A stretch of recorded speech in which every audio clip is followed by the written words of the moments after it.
Section 1. The World That Never Quite Was.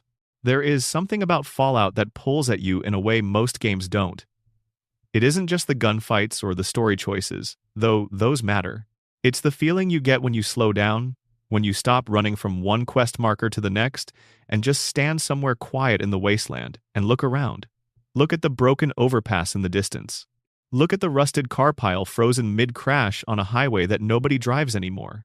Look at a child's shoe sitting in the corner of an abandoned house, next to a bed that hasn't been slept in for 200 years. That feeling is the one Fallout was always chasing. The sense that the world you're walking through was real before it wasn't. That the people who lived in it had routines, had arguments, had hopes that didn't pan out. The series has always been as much about archaeology as it has been about adventure. You aren't just surviving, you are reading the ruins. And woven into those ruins, layered into the code, buried under terminal entries and inside audio files, and hiding in the negative space between quest markers, there are things the developers left just for the people who stopped and looked. Easter eggs, hidden stories, mysteries that were placed with care and then left alone, waiting for the right player to wander close enough. Some of those things have been found. Some were found within hours of the game's releasing, spotted by people who approached each new Fallout like a puzzle to be solved systematically. Others sat undiscovered for years, until someone went the wrong way or read a terminal nobody had thought to read, or got lost in a corner of the map that appeared to have nothing of interest. And some, if Todd Howard is to be believed, haven't been found yet. That's the part that makes Fallout different from almost every other open-world franchise. The sense that somewhere out there is still something waiting, a detail nobody has noticed, a room that hasn't been entered, a message that hasn't been read. The games are big enough to absorb that possibility without it feeling absurd, because in a world built on the idea that civilization collapsed and left everything behind, the idea that something important got left behind in the game itself feels completely natural. This is a journey through all of it, through the hidden, the half-buried, the quietly strange, through the jokes the developers tucked into loading screens and the genuinely unsettling mythology they built into locations most players never visit, through the folklore they lifted from real history and dropped into a wasteland, through the music that means more than it sounds like it should, through the connections between games that span decades and reward the most patient kind of attention. This is meant to be slow. The kind of thing you put on at night when you want something interesting to drift alongside, something that doesn't demand your full focus but rewards it when you give it. You can fall asleep somewhere in the middle of the Dunwich building or the back half of the Mojave. You can wake up in the middle of Appalachian folklore and not quite remember where the last section ended. That's fine, the wasteland will still be there. So, get comfortable. Settle in. The world ended 210 years ago, and there's a lot it left behind. Fallout began in 1997, developed by Interplay Entertainment. It was inspired by the tabletop role-playing game Wasteland, which had come out in 1988, and it carried that game's philosophy forward. That the most interesting thing about the end of the world isn't the explosion, it's the aftermath. It's the people who survived, the institutions they built, the mistakes they repeated. The first Fallout dropped you into the vault, handed you a Pip-Boy, and sent you out into a California that had been dead for 84 years, with nothing but the directive to find a replacement water chip before your entire community ran out of water and died. What it was really doing was building a world. The retro-futuristic aesthetic, the Cold War paranoia frozen in amber, the dark humor running under everything like a current, these weren't decorations. They were architecture. They were the reason the world felt like something you could believe had once existed, and the reason the secrets hidden inside it feel like actual discoveries rather than just collectibles to tick off a list. The Fallout universe operates on a kind of alternative history. The 1950s never really ended. The optimism of the post-war period calcified into something brittle and eventually violent. America and China went to war over oil. The bombs fell in October of 2077. The Great War lasted 2 hours. And then the silence came. And the dust. And the long, slow work of whatever came next. Into that silence, the people who made these games put Easter eggs. They put references to horror literature and classic films. They built entire quest lines that work on the surface as adventure stories and underneath as meditations on things far stranger. They hid messages inside audio files. They created locations with no quest markers and no NPC to explain what happened there. trusting that the player who found a trail of holotapes and followed them to the end would get more out of the discovery for having done it themselves.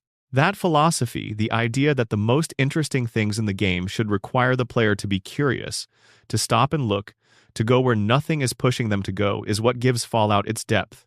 It is also what this is about. There's something worth saying about the difference between a secret that rewards curiosity and a secret that rewards the sheer accumulation of hours. Both exist in Fallout.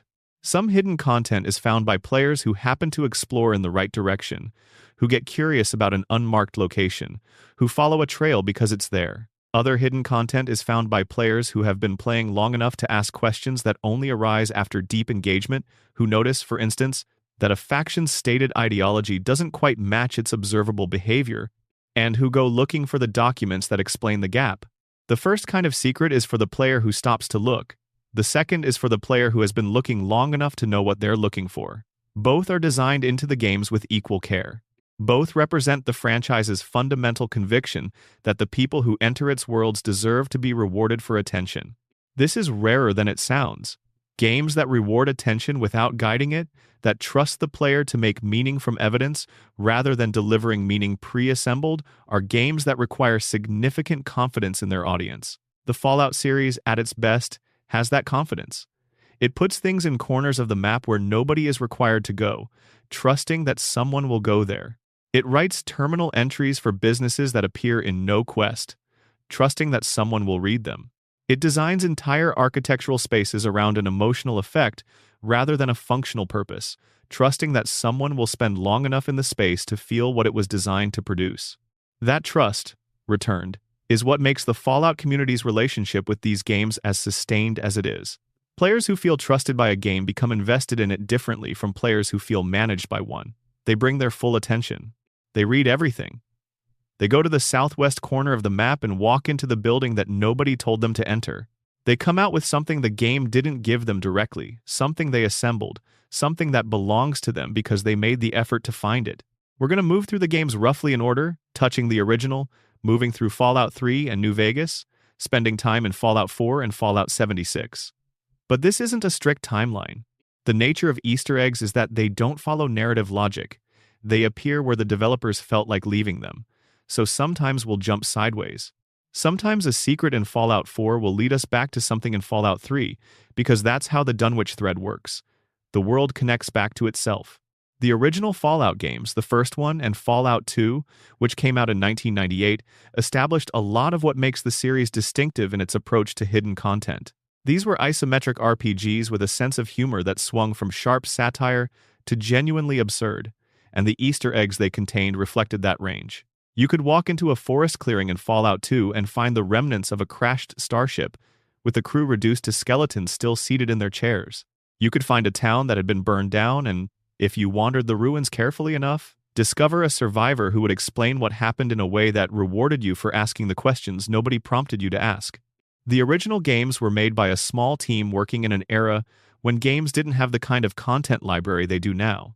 The Easter eggs they contained were often about making the player laugh, a nod to Monty Python here, a reference to Star Trek there, the surreal humor of a society that had ended in fire and was now rebuilding itself around mutants and scavengers, and the lingering infrastructure of a government that no longer existed.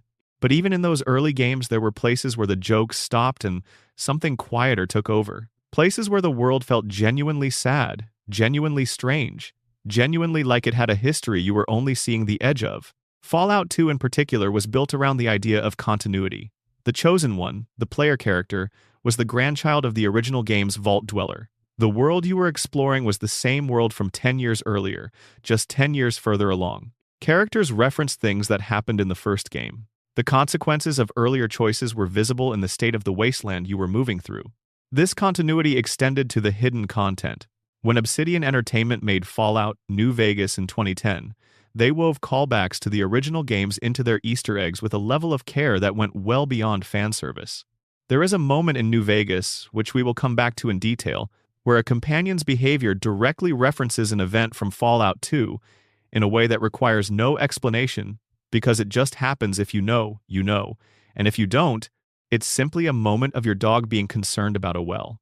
That layering where the same moment works on multiple levels depending on what you bring to it is the signature of Fallout's best hidden content. And it starts from the very beginning, from the foundational weirdness of the universe itself. The 1950s aesthetic that defines Fallout's visual language was a deliberate choice by the original developers to create a world that felt simultaneously familiar and wrong. The technology is advanced power armor, plasma rifles, nuclear-powered cars, but it's dressed in chrome and pastel and optimism, like a refrigerator advertisement from 1956. The Vault-Tec propaganda posters look like something out of a civil defense pamphlet, cheerful and reassuring. The dissonance between that cheerfulness and the nuclear hellscape it failed to prevent is where the franchise's dark humor lives. But it's also where its secrets live. Because a world that made itself look like the 1950s was also a world in which the 1950s never ended, which means all the anxieties of that era, the nuclear fear, the government surveillance, the social conformity policed by institutions that claim to protect you, never resolved either. The vaults weren't shelters, they were experiments. And that fact, which is central to the lore of every game, is also the starting point for some of the most disturbing hidden content in the series. We should start there. We should start underground.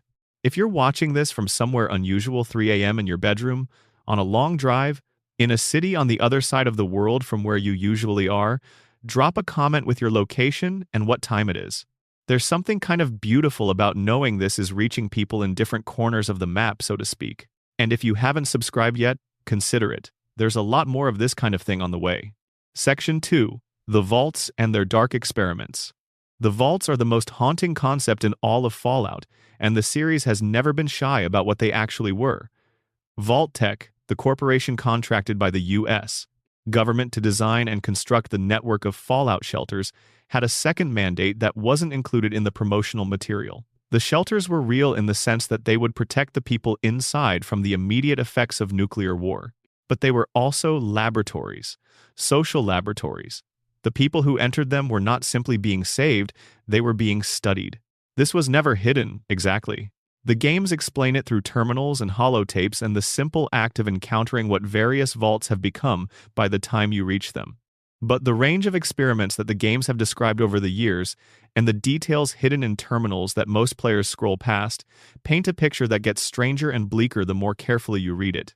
The original Fallout established the basic idea. The Vault Dweller emerges from Vault 13 into a California that has had 84 years to become something new and terrible. The vault itself was functional, which made it exceptional. Most vaults weren't designed to be functional in the normal sense. Most vaults were designed to produce data. Fallout 2 expanded on this. The Chosen One travels through a wasteland that contains the remnants of several vaults, each of which tells a different story about what happens when you take a group of humans and subject them to specific controlled conditions for multiple generations. Vault 15, for example, was deliberately designed with a mix of cultural and racial groups who had incompatible values to see how quickly social friction would produce conflict and fragmentation. And it worked. By the time the Chosen One reaches what's left of Vault 15, the community that emerged from it has splintered into several distinct raider gangs, with no memory of why they hate each other. Vault 13, the home vault, was supposed to have its water chip fail after 10 years to force the Vault Dweller out into the world. This was the experiment. What happens when a vault-conditioned human is suddenly exposed to the real world? What do they become? How do they adapt? The Vault Dweller's entire hero's journey, the narrative that defined the first game, was the intended result of a manufactured crisis. By the time Fallout 3 and New Vegas arrived, the Vault experiment concept had become one of the richest sources of hidden storytelling in the series. Todd Howard's team at Bethesda and Obsidian's team with New Vegas both used vaults as containers for specific flavors of horror, and the details they put into terminals and holotapes and the physical state of vault interiors told stories that the main quest never touched. Vault 11, in New Vegas, is one of the most quietly devastating locations in all of gaming. On the surface, it's a vault with no survivors, which makes it seem like just another abandoned location with loot to find. But the experiment that defined Vault 11 is revealed entirely through audio logs and terminals.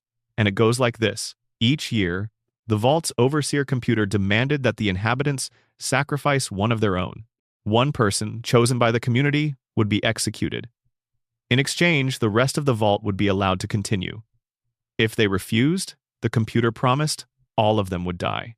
The community that formed inside Vault 11 organized itself around this annual requirement in exactly the way you'd expect a frightened community to do. They formed political factions. They traded favors. They protected their friends and betrayed their enemies. The sacrificial cycle became the central political event of Vault life, and over the decades, it drove the community into the kind of factional violence that the original arrangement was designed to study. People who had no enemies when they entered the vault had plenty by the third generation. The experiment was working perfectly. The ending, preserved in the final audio log you find in Vault 11's deepest chamber, describes what happened when a small group of survivors finally refused. They stood together and said no. The computer's response was unexpected. It informed them that the experiment was over, that they had passed, and that the original design specification had been to see how long it would take for the community to refuse, to choose death collectively rather than murder someone individually. 5 people survived to hear this. They were told they had earned the right to leave. 4 of them died immediately afterward, unable to live with what had come before. The 5th made it out alone.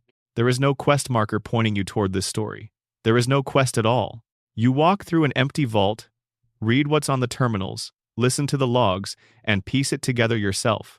The horror is proportional to the effort you put into understanding it, which is exactly how these things are supposed to work. Vault 92 in Fallout 3 ran a different kind of experiment. It was populated exclusively with musicians chosen for their sensitivity, their creativity, their psychological profiles. The experiment involved subliminal audio signals broadcast through the vault's sound system. The signals were designed to induce psychotic breaks under specific conditions, to study whether creative individuals could be turned into effective soldiers through audio conditioning. The experiment succeeded in the worst possible way. By the time Fallout 3's timeline reaches Vault 92, it's been reduced to a bloodbath of corpses and fragments of holotapes that let you reconstruct what happened in the final days. The holotapes in Vault 92 are not sensational. They don't describe the violence in graphic detail. What they do instead is document the slow deterioration of a community of musicians who cannot understand why they keep having violent episodes. A cellist describes how she woke up one morning having apparently attacked her roommate and has no memory of it. A pianist describes feeling a sudden, uncontrollable rage during a performance and being terrified by his own behavior. The experiment worked. They just didn't know they were part of one. Vault 87 in Fallout 3 connects directly to the main quest, so it's more visible than some of these locations, but its hidden history is worth understanding. The Vault's experiment was FEV exposure, the forced evolutionary virus, the mutagen that creates super mutants. The residents of Vault 87 were involuntarily exposed to FEV by the Vault-Tec scientists who ran the facility, transformed into super mutants, and then used to study the mutation process. The scientists themselves eventually became what they were studying. Vault 87's super mutants are some of the most dangerous in the game, and the reason is written in the terminal logs that almost nobody reads because they're too busy trying to survive the super mutants. Vault 101, the home vault in Fallout 3, has an experiment that seems almost mild compared to its neighbors. The specification was simple. The vault was never to open. Ever. No one was to leave, and no one was to enter. The idea was to study a completely closed community in perpetuity. And it worked, more or less, until you happen. Your character was born in Vault 101 and escapes it at the beginning of the game, and the consequences of that escape play out in a side quest that takes you back to the vault and forces you to deal with what your disappearance did to the people who stayed. What makes Vault 101's secret interesting isn't the experiment itself, but the depth of the environmental storytelling around it. The vault's social hierarchy, its taboos, its mythology, all of it was built around the idea that nothing changes and nothing leaves. The overseer is revered as a quasi-religious figure. The outside world is treated as a death sentence. The children who grew up there have no frame of reference for the possibility that there might be something beyond the sealed door. When you come back and the door is no longer sealed, what you find in the aftermath is a community trying to survive an idea it was never designed to handle. Vault 81 in Fallout 4 carries its own dark interior. The original experiment was supposed to study disease specifically. Vault-Tec was trying to develop cures for every disease by exposing residents to illness and studying the results. The scientist assigned to run the experiment, Dr. Olivet, sabotaged it. She spent her career diverting the infectious agents away from the residents and experimenting on a series of mole rats instead, believing that what was being asked of her was simply wrong. She died before completing any of the cures, and she destroyed her research to ensure Vault-Tec couldn't use it. What's left of her work is hidden in a section of the vault that most players never find. The mole rat experiments she ran produced a species of mole rat that carries a disease that can infect humans. The disease is found by players who explore Vault 81's secret sections with a companion named Austin, a child who contracts it, and the cure requires a choice that costs the player something real. The entire questline is built on Dr. Olivet's hidden history, which is only accessible if you read the terminals in the sections of the vault that aren't immediately accessible and put together what she actually spent her life doing. In Fallout, New Vegas, the Vault-Tec experiments take a turn towards something that feels less like horror fiction and more like bleak comedy, which is very much the New Vegas brand. Vault 21 was designed around one rule: all disputes were to be settled by gambling. Property, resources, positions of authority, everything was decided at the casino floor. The vault was in Las Vegas, and it produced a community of compulsive gamblers whose entire social order was built around the idea that chance was justice. It worked, in the sense that the community was stable. It produced extraordinary gamblers. It also produced a kind of moral framework in which nothing was considered wrong if it could be bet for. The vault eventually came under the control of Mr. House, who had it buried in concrete as part of his consolidation of the New Vegas Strip. The survivor, a woman named Sarah who runs a shop above the buried vault, will tell you exactly what happened if you ask her. Most players buy things from her and move on. There is one more vault worth discussing before moving on, and it's the one that most people treat as a joke: Vault 77, which is never visited as a playable location but appears in the lore through a series of in-game comics found in Fallout 3. Vault 77 had a single human resident and a crate of puppets. The terminal entries and comic strips that document what happened in Vault 77 are presented as absurdist humor: one man, one crate of puppets, an entire vault. But the absurdism covers something genuinely bleak. The man in Vault 77 eventually left the vault because he'd exhausted every possible conversation he could have with a puppet. He went out into the wasteland. The puppets remained. The vault sealed again. The humor in this is real, but the situation is not so different, in its bones, from the Vault 11 situation. A person left alone with something that cannot respond, trapped in a structure designed to keep the world out, making a kind of peace with the conditions and then breaking when the peace becomes impossible. One man with puppets sounds like the setup for a joke. The punchline when it comes is that he left. He chose the irradiated world over the controlled vault. The controlled vault was worse. The vault experiments are not just horror devices. They're thought experiments, framed in the language of a post-apocalyptic RPG. What does a closed society produce over generations? What happens when you remove specific variables from community life music, gambling, hierarchy, the ability to leave and study what grows in their place? The experiments are the franchise's way of asking uncomfortable questions about social engineering, about the gap between stated intentions and actual effects, about who decides which lives are worth spending in the pursuit of knowledge. And the answers, hidden in terminals nobody is pushing you toward, are consistently darker than the game's surface suggests. The vaults look like safety. They were never safety. They were science. That gap is where Fallout lives. Beyond the documented experiments, there are vaults that appear in the games as locations but whose experimental parameters are only hinted at or never explained. Vault 34 in New Vegas was overcrowded by design and given an armory that was accessible to all residents, which should tell you everything about how it ended. Vault 22 was a botanical research station whose plant specimens mutated and eventually turned on the inhabitants, killing most of them and leaving the plants in control of the facility. The spores that infected the residents spread through the air conditioning system, turning people into plant zombies, and by the time you reach Vault 22, the plants have been running it for generations. The terminal that documents the transition is clinical in the way only official records can be. There's a date, a brief entry noting that the infection has reached the upper levels and that containment has failed, and then nothing. The silence is the ending. The plants don't write logs. Vault 95 in Fallout 4 was designed to torment. It was populated with former drug addicts who had been admitted on the condition that they would be clean and committed to their rehabilitation. The vault's hidden function was to maintain a secret cache of chems, the wasteland's drugs, sealed away in a compartment that the residents didn't know existed. After 10 years of stability, the cache was to be revealed to one resident, who would then be given access to it. The experiment was to see how quickly the community would collapse when the one thing they were all committed to avoiding was placed in their midst. The answer, documented in holotapes found throughout the vault, was immediately. The community that had spent a decade building trust and mutual support fell apart within weeks. The cache was found by everyone. The community descended into paranoia, violence, and addiction. By the time you reach Vault 95, it's been taken over by the Gunners, a mercenary faction, and the only evidence of what it once was lives in the audio logs and terminal entries that most players don't read because the Gunners are shooting at them.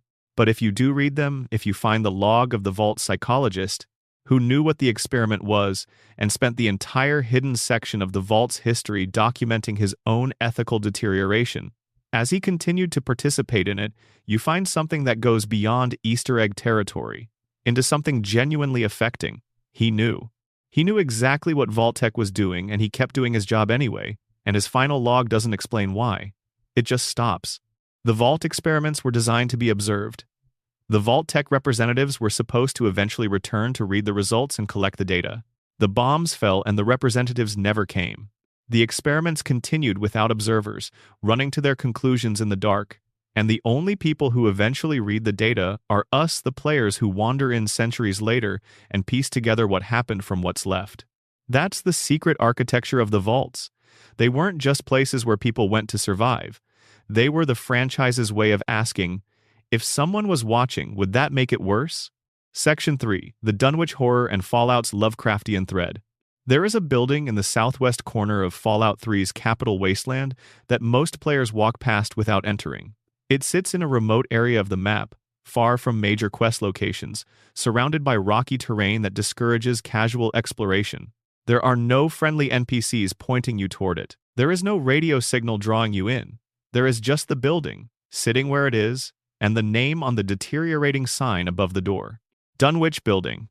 If you've read H.P. Lovecraft, specifically the 1929 story The Dunwich Horror, that name lands differently than it would otherwise. Lovecraft's Dunwich was a fictional Massachusetts town, with a history of dark ritual and a general atmosphere of wrongness that predated any specific supernatural event. Things went wrong in Dunwich because something was wrong in Dunwich. The wrongness was foundational. Fallout 3's Dunwich Building earns its name. The building is a ruined office tower, the kind of forgotten pre-war corporate space that appears throughout the capital wasteland. On the surface level, it's occupied by feral ghouls, which is common enough to feel unremarkable. But as you descend and the building goes down several levels, each darker and quieter than the one before, something begins to shift in ways that are hard to name. Scattered through the building are holotapes belonging to a man named Jaime Palabras. He entered the building looking for shelter and, as the logs make clear, for his father, who had apparently preceded him into the building following some kind of book described in the first tape simply as the goddamn book. Jaime's logs document his descent into the building with increasing concern. That becomes increasing confusion and eventually becomes something that sounds, in the final tape, like madness. The last tape is audio only, which matters. You hear Jaime's voice, ghoulified by this point, barely coherent. He keeps repeating two words. He says, Alhazred. He says, Gieth. Alhazred was the name Lovecraft gave to the fictional author of the Necronomicon, the grimoire that appears throughout his stories as the text that reveals the nature of the old gods. Gieth doesn't appear in Lovecraft directly, but it belongs to the same phonetic register, the kind of sound that doesn't feel like it was made for human mouths. If you continue deeper into the building, past the point where Jaime's final tape is found, the architecture changes. The worn pre-war office gives way to a cave system that doesn't feel like it was made by natural forces. At the end of the cave is an obelisk. It's a dark stone pillar with what appear to be tendrils at its base, and the figure of something that was once humanoid, perhaps pressing against the surface from inside, as though it tried to emerge and got stopped halfway. The obelisk whispers. If you stand close enough, you can hear the same names Jaime repeated in his final tape, Alhazred, sometimes Gieth. There is no enemy attached to the obelisk. There is no quest to complete here. There is no explanation offered. The obelisk is simply there, in the lowest accessible point of the Dunwich building, and whatever it represents is left entirely to the player's interpretation. The full context for what the Dunwich building means doesn't arrive until the Point Lookout DLC, which expanded Fallout 3's world into a swamp region of Maryland with its own folklore and its own history of violence. In Point Lookout, a questline eventually leads you to a book called the Krivbekni, a grimoire used by the swamp folk of the region in rituals that are strongly implied to involve human sacrifice. The book has a history. It belonged to a man named Obadiah Blackhall, who is very old and very invested in getting it back. If you read between the lines and Fallout 3 requires a lot of reading between lines, you find that Obadiah Blackhall is the descendant of Richard Dunwich, the founder of the Dunwich Buildings pre-war company.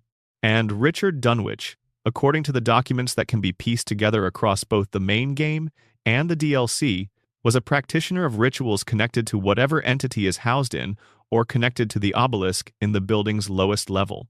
The Dunwich building wasn't built as an office. It was built because something was already there, underground, and the company was a cover for excavating it.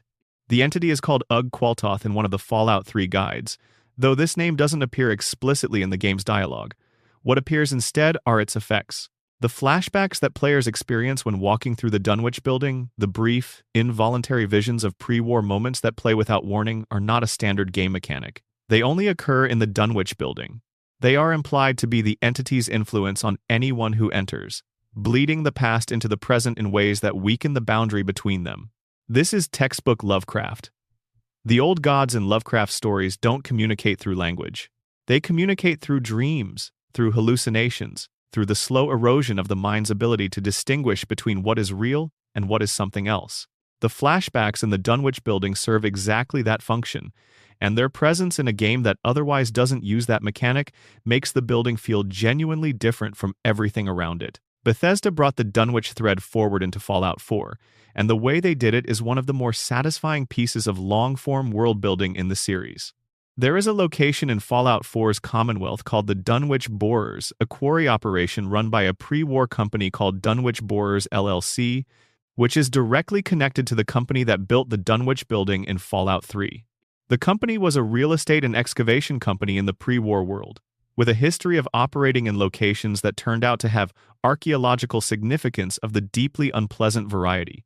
The Dunwich Borers in Fallout 4 descend underground in 4 stations, each one slightly further from where you'd want to be. The raiders who occupy the upper levels are manageable. The thing that happens as you go deeper is not about raiders. At the lowest level of the Dunwich Borers, there is a pool of dark water. If you dive into it, you find something at the bottom, the suggestion of an enormous face. A carved stone face of something vast, submerged, with features that don't resolve clearly enough to tell you what you're looking at. The face is not labeled. The game does not remark on it.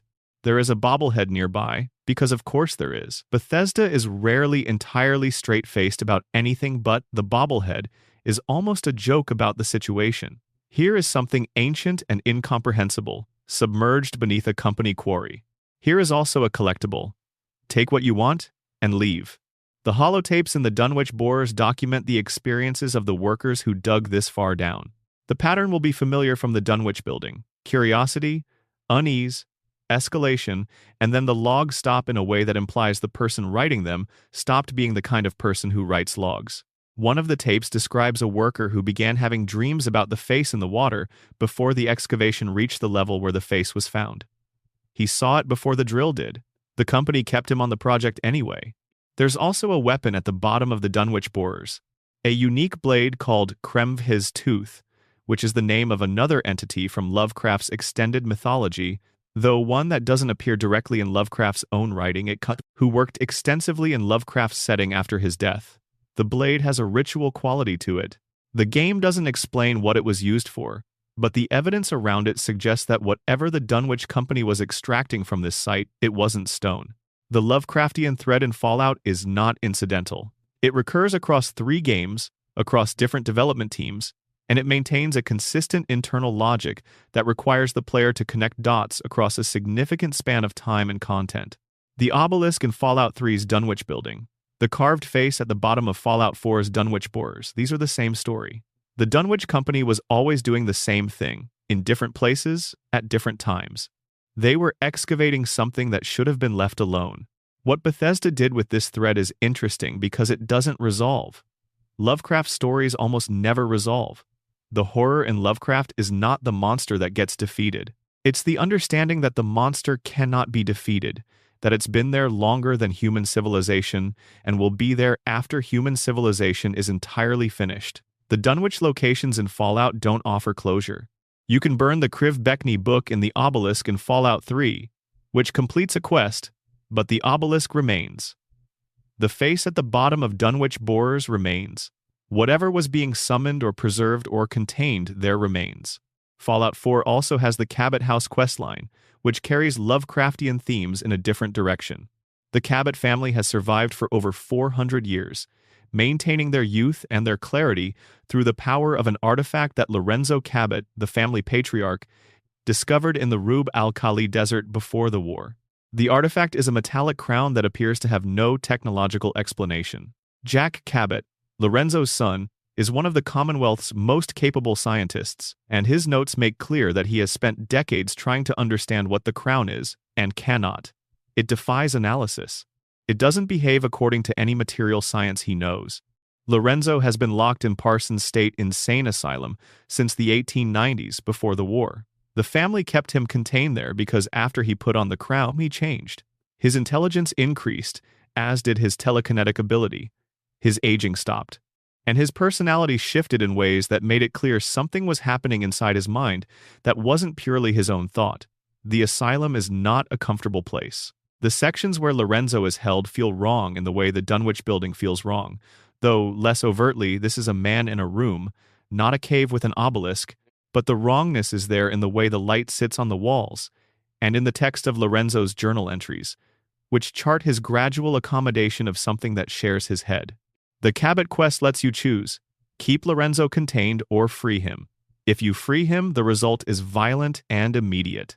If you keep him contained, the ending is quieter, and what Jack gives you as a reward is something called Lorenzo's artifact gun, which fires bursts of zeta radiation. This is the same type of radiation associated with alien technology throughout the Fallout series.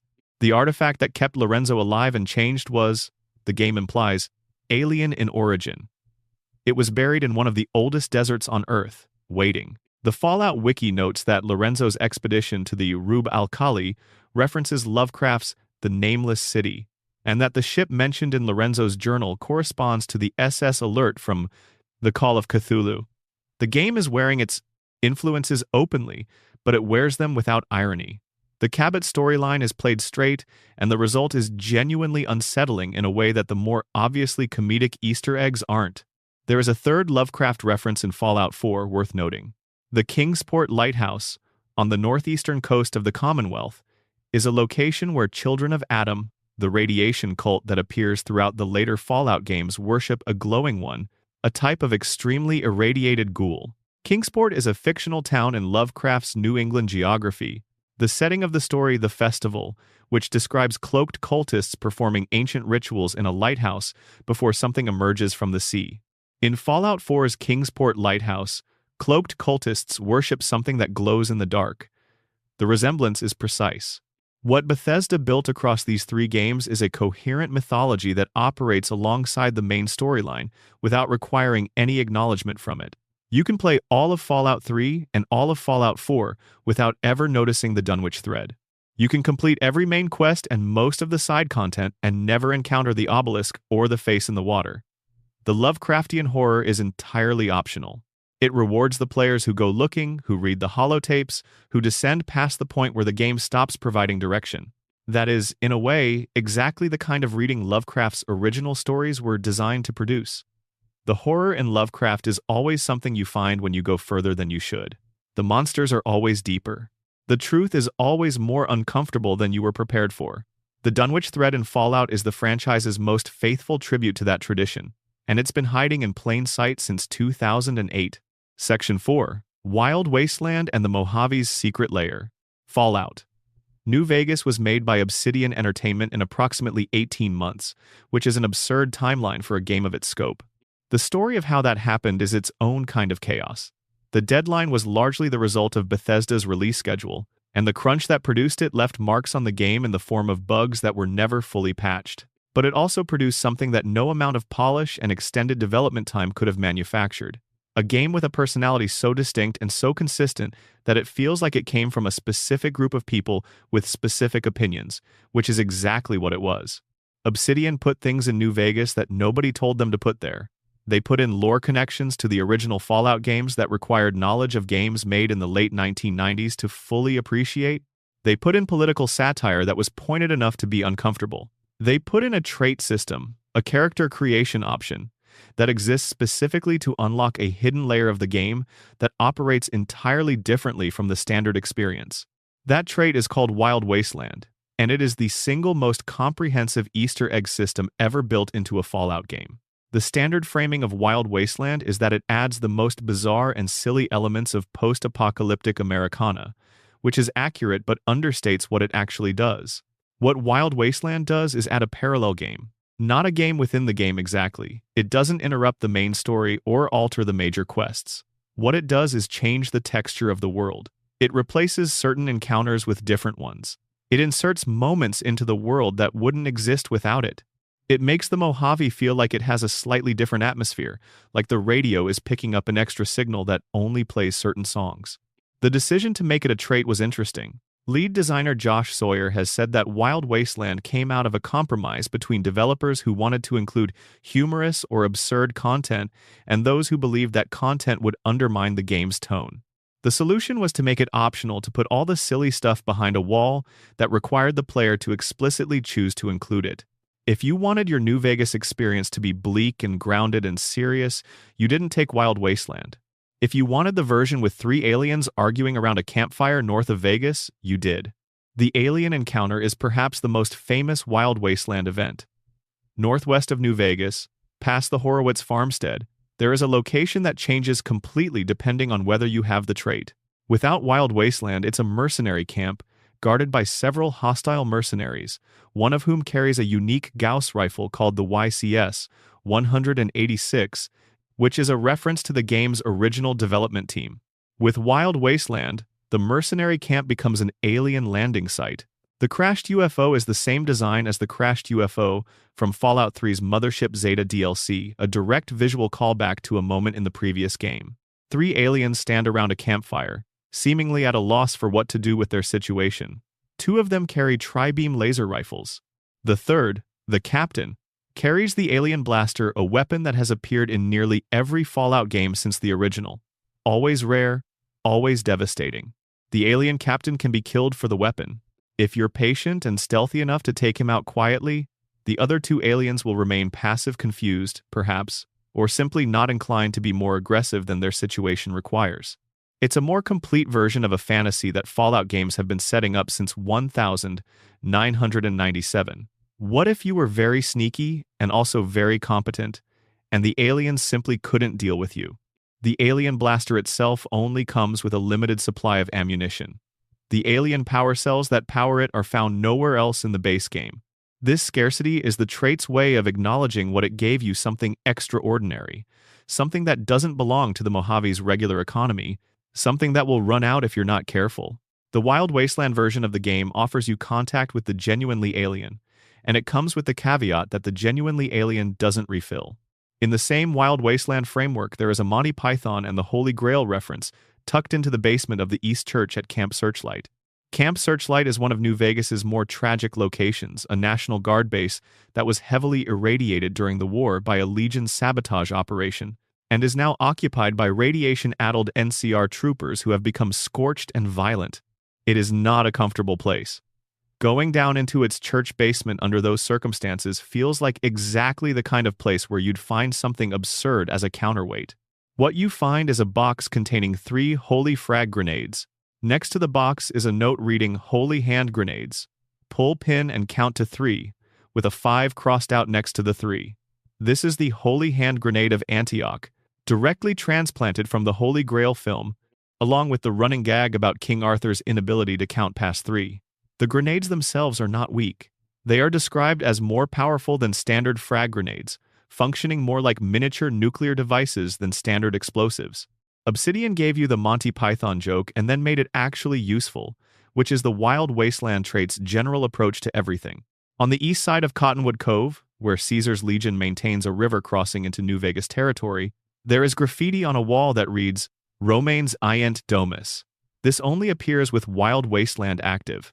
If you know Life of Brian, specifically the scene where Brian is caught writing anti-Roman graffiti and is corrected by a Roman soldier on his Latin, you know exactly what this is.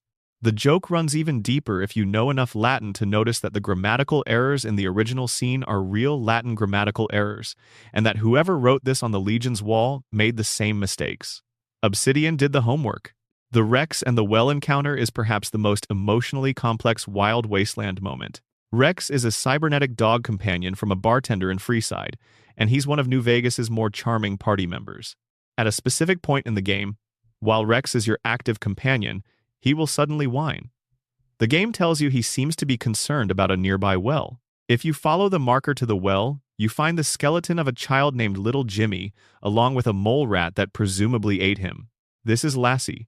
The joke is Lassie, the classic television scenario where Lassie alerts the humans that Timmy has fallen down a well. But the Fallout 2 version of this moment exists too, as a quest in which the Chosen One encounters a dog named Laddie who is worried about a boy named Johnny who has fallen into a well and been eaten by a mole rat. New Vegas's Wild Wasteland version of the encounter is a direct callback to that Fallout 2 moment, filtered through Lassie. It is a reference to a reference. The child is already dead in both versions. The well is a place where children die in the Fallout timeline, apparently. Rex just wanted you to know. The Wild Wasteland events extend into the DLC content. In Old World Blues, the game's science fiction comedy DLC set in a repurposed pre-war research facility, there is a small deathclaw in the backyard of House 103 in Higgs Village. The creature is named Stripe, which is the name of the leader of the Gremlins in the first Gremlins film, and the game is fully aware of what you're looking at. The housing row of Higgs Village is a 1950s suburb, and the deathclaw lurking in the yard of a perfect little suburban house is a creature that you would under no circumstances want to feed after midnight. The Deathclaw will chase you if you enter the yard but retreat to the house if you leave. It is aggressive but limited. The suburbs contain it. What Wild Wasteland does across all of its encounters is create a version of New Vegas that reads as slightly more self-aware. A version that knows it's a post-apocalyptic RPG set in the ruins of America and has opinions about what that's like. The encounters don't break the game's tone. Exactly, they exist in a separate register from the main narrative, activated only by player choice, available only to the players who wanted that register. The game gave itself a comedic nervous system and then made it opt-in, which is one of the more elegant design decisions in the series.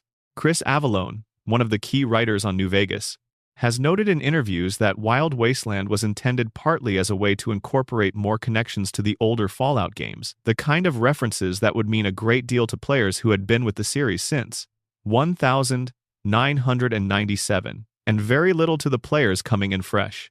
The Rex and the well encounter works on that level perfectly. It's a joke if you don't know Fallout 2. It's an homage if you do. It's both at once, which is the ideal state for this kind of hidden content. The trait also affects dialogue in ways that are easy to miss. With Wild Wasteland active, certain robots and certain NPCs will occasionally say things that wouldn't appear otherwise, lines borrowed from science fiction films, lines that break slightly with the character's established voice to acknowledge the absurdity of the moment. A Mr. Gutsy might say, in combat, that there is nothing he likes better than the smell of plasma in the morning, a line lifted almost directly from Apocalypse Now. NCR Emergency Radio Communications might describe a situation as, "Game over, man." The references are layered enough that the game rewards people who have seen a lot of things, who bring a library with them. Beyond Wild Wasteland, New Vegas has its own set of Easter eggs that don't require the trait. The utility poles in Freeside bear small plaques reading TES-04, which is a reference to The Elder Scrolls IV: Oblivion. The two terminal passwords in the Mojave Outpost's reflector control panels decode, via hexadecimal, to "Too Many Secrets" and "My Voice is My Passport," both notable passphrases from the 1992 film Sneakers, a movie about a team of hackers that resonates differently in a game full of terminals. The graveyard in Good Springs contains, among its legitimate markers, One that rewards the player who brings a shovel buried beneath the markers is a small cache of useful items, a joke about graves containing treasure if you're willing to disturb them. There is also a refrigerator east of Goodsprings that contains a skeleton wearing a distinctive hat. The hat is a fedora. The skeleton is Indiana Jones, referencing the scene from Kingdom of the Crystal Skull, in which Indy survives a nuclear blast by hiding in a refrigerator. New Vegas's version provides both the setup and the punchline. The fridge is there, and someone got into it and they did not survive, because a refrigerator would not protect you from a nuclear blast regardless of how famous you are. Obsidian's attention to detail in New Vegas extends to the names they chose for in-game challenges, perks, and statistics. The challenge called Nuke It from Orbit references aliens. The perk called Ain't Like That Now references Unforgiven. The achievement called New Vegas Samurai shows a guitar, stubble, and glasses, the visual identity of the main character from the 1998 film Six String Samurai, which is set in a post-nuclear America ruled by Elvis and features a wandering swordsman trying to reach New Vegas. It's a film that clearly influenced the game's developers, and the achievement is a small acknowledgement of that debt. New Vegas also contains, in its faction equipment and its faction philosophies, a level of political and historical research that most players don't excavate. The Caesar's Legion isn't just an aesthetic choice. The design of the faction, its organization, its rhetoric, and its contradictions are all drawn from specific historical sources. Caesar's reading lists the books he recommends. The texts he claims to have synthesized his philosophy from are real books, real authors. Oswald Spengler's The Decline of the West, Carl Wittfogel's Oriental Despotism. The fact that a character in a video game about nuclear fallout is working from a reading list that a student of history would recognize is the kind of thing that exists, somewhere between Easter egg and genuine scholarship, and it's part of what makes New Vegas feel different from the other games in the series. The Mojave, under the standard playthrough, is a wasteland. With Wild Wasteland active and with careful reading, it's a palimpsest, a surface with other surfaces beneath it, each one adding meaning to the one above. Section 5, the Cabot House Enigma, and what the artifact doesn't explain. There is a house in the north end of Boston, in Fallout 4's Commonwealth, that looks like money. Old money. The kind that accumulates over generations and develops opinions about architecture. The Cabot House sits among the ruins of Boston with the air of something that belongs to an earlier world, which, it turns out, is true in a way that goes considerably beyond its pre-war construction date. The quest that unfolds from the Cabot House begins modestly. You meet a man named Jack Cabot at a warehouse on the outskirts of town, where he's hired you to protect a shipment. Jack is polished in a way that feels slightly uncanny. The way that people who have grown up with unlimited resources and no particular reason to adjust their expectations tend to be polished. He's grateful for the help. He wants to talk. He eventually wants more help, specifically help dealing with a situation at the Parsons State Insane Asylum that he'd prefer not to explain in full until you've established some trust. This is how The Secret of Cabot House begins. And it's worth paying attention to how it begins, because the restraint of the introduction mirrors the restraint of the secret it's guarding. The game doesn't announce that this is a Lovecraftian questline about a 400-year-old man being held in an asylum because an alien artifact has made him dangerous. It introduces you to a polite man with old money and a problem, and then it lets you discover what the problem actually is. Jack Cabot is, by the time Fallout 4 takes place, 4 centuries old. His mother Wilhelmina, his sister Emogene, and the family's Mr. Handy Robot Edward are also functionally ageless. Their lifespans extended indefinitely by regular injections of a serum derived from Lorenzo Cabot's unique biology. Lorenzo was the one who found the artifact. Lorenzo was the one who changed. The serum that keeps the family alive comes from whatever the artifact made of him. Lorenzo's expedition to the Rub al-Khali, the Empty Quarter, the largest continuous sand desert on Earth, took place in the 1890s. He was an archaeologist searching for evidence of a pre-human civilization, acting on documents he had collected that described a city buried beneath the sands. He found something. His journal, which you can read in pieces as the quest progresses, documents his discovery of ruins that predate any known human civilization, and at the center of those ruins, a crown of unusual metal. He put it on. That's where the journal begins to shift. His handwriting changes over the entries literally, physically. The character's handwriting in the stylized in-game text becomes different. his word choices change. His reported thoughts become harder to parse, because the thoughts are no longer entirely his. Whatever the crown is, it is connected to something, and that something communicates through the mind of whoever is wearing it. Jack Cabot's notes on his father are clinical in the way that a scientist's notes on a subject they love tend to become: meticulously observed, precisely described, and emotionally compartmentalized past the point where the compartmentalization is sustainable. He records Lorenzo's deterioration. He records the telekinetic episodes, the objects moving without contact, the walls cracking when Lorenzo is angry, the security guards whose injuries can't be explained by any physical mechanism Jack can identify. He records Lorenzo's insistence that what he hears in his head is not madness but communication, that the entity speaking through the crown has been waiting for someone to find it for longer than human civilization has existed. The decision to confine Lorenzo and Parsons was, according to the family's collective account, a protective one. Lorenzo was becoming dangerous. The things he was capable of were escalating. Containment was necessary, for his safety and for everyone else's. But the asylum itself has its own history, and that history is visible in the architecture of the facility.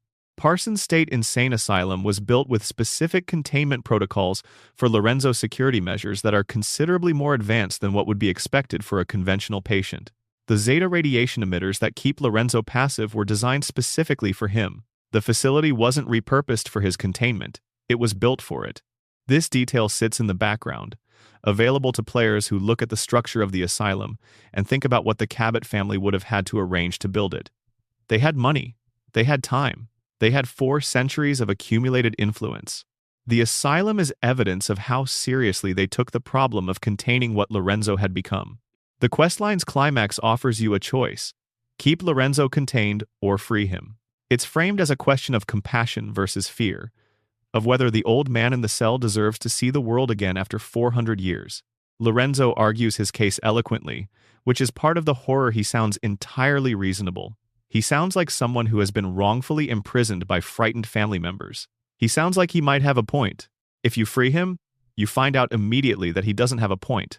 Lorenzo moves through the facility disposing of everything in his way, with a calm efficiency that makes clear he was never simply a confused old man who wanted to go for a walk. What follows is a fight through the house itself, with Jack hunting his own father through the rooms where the family has lived for a century. If you keep him contained, the ending is quieter. Jack thanks you. He gives you Lorenzo's artifact gun, which fires zeta radiation alien energy.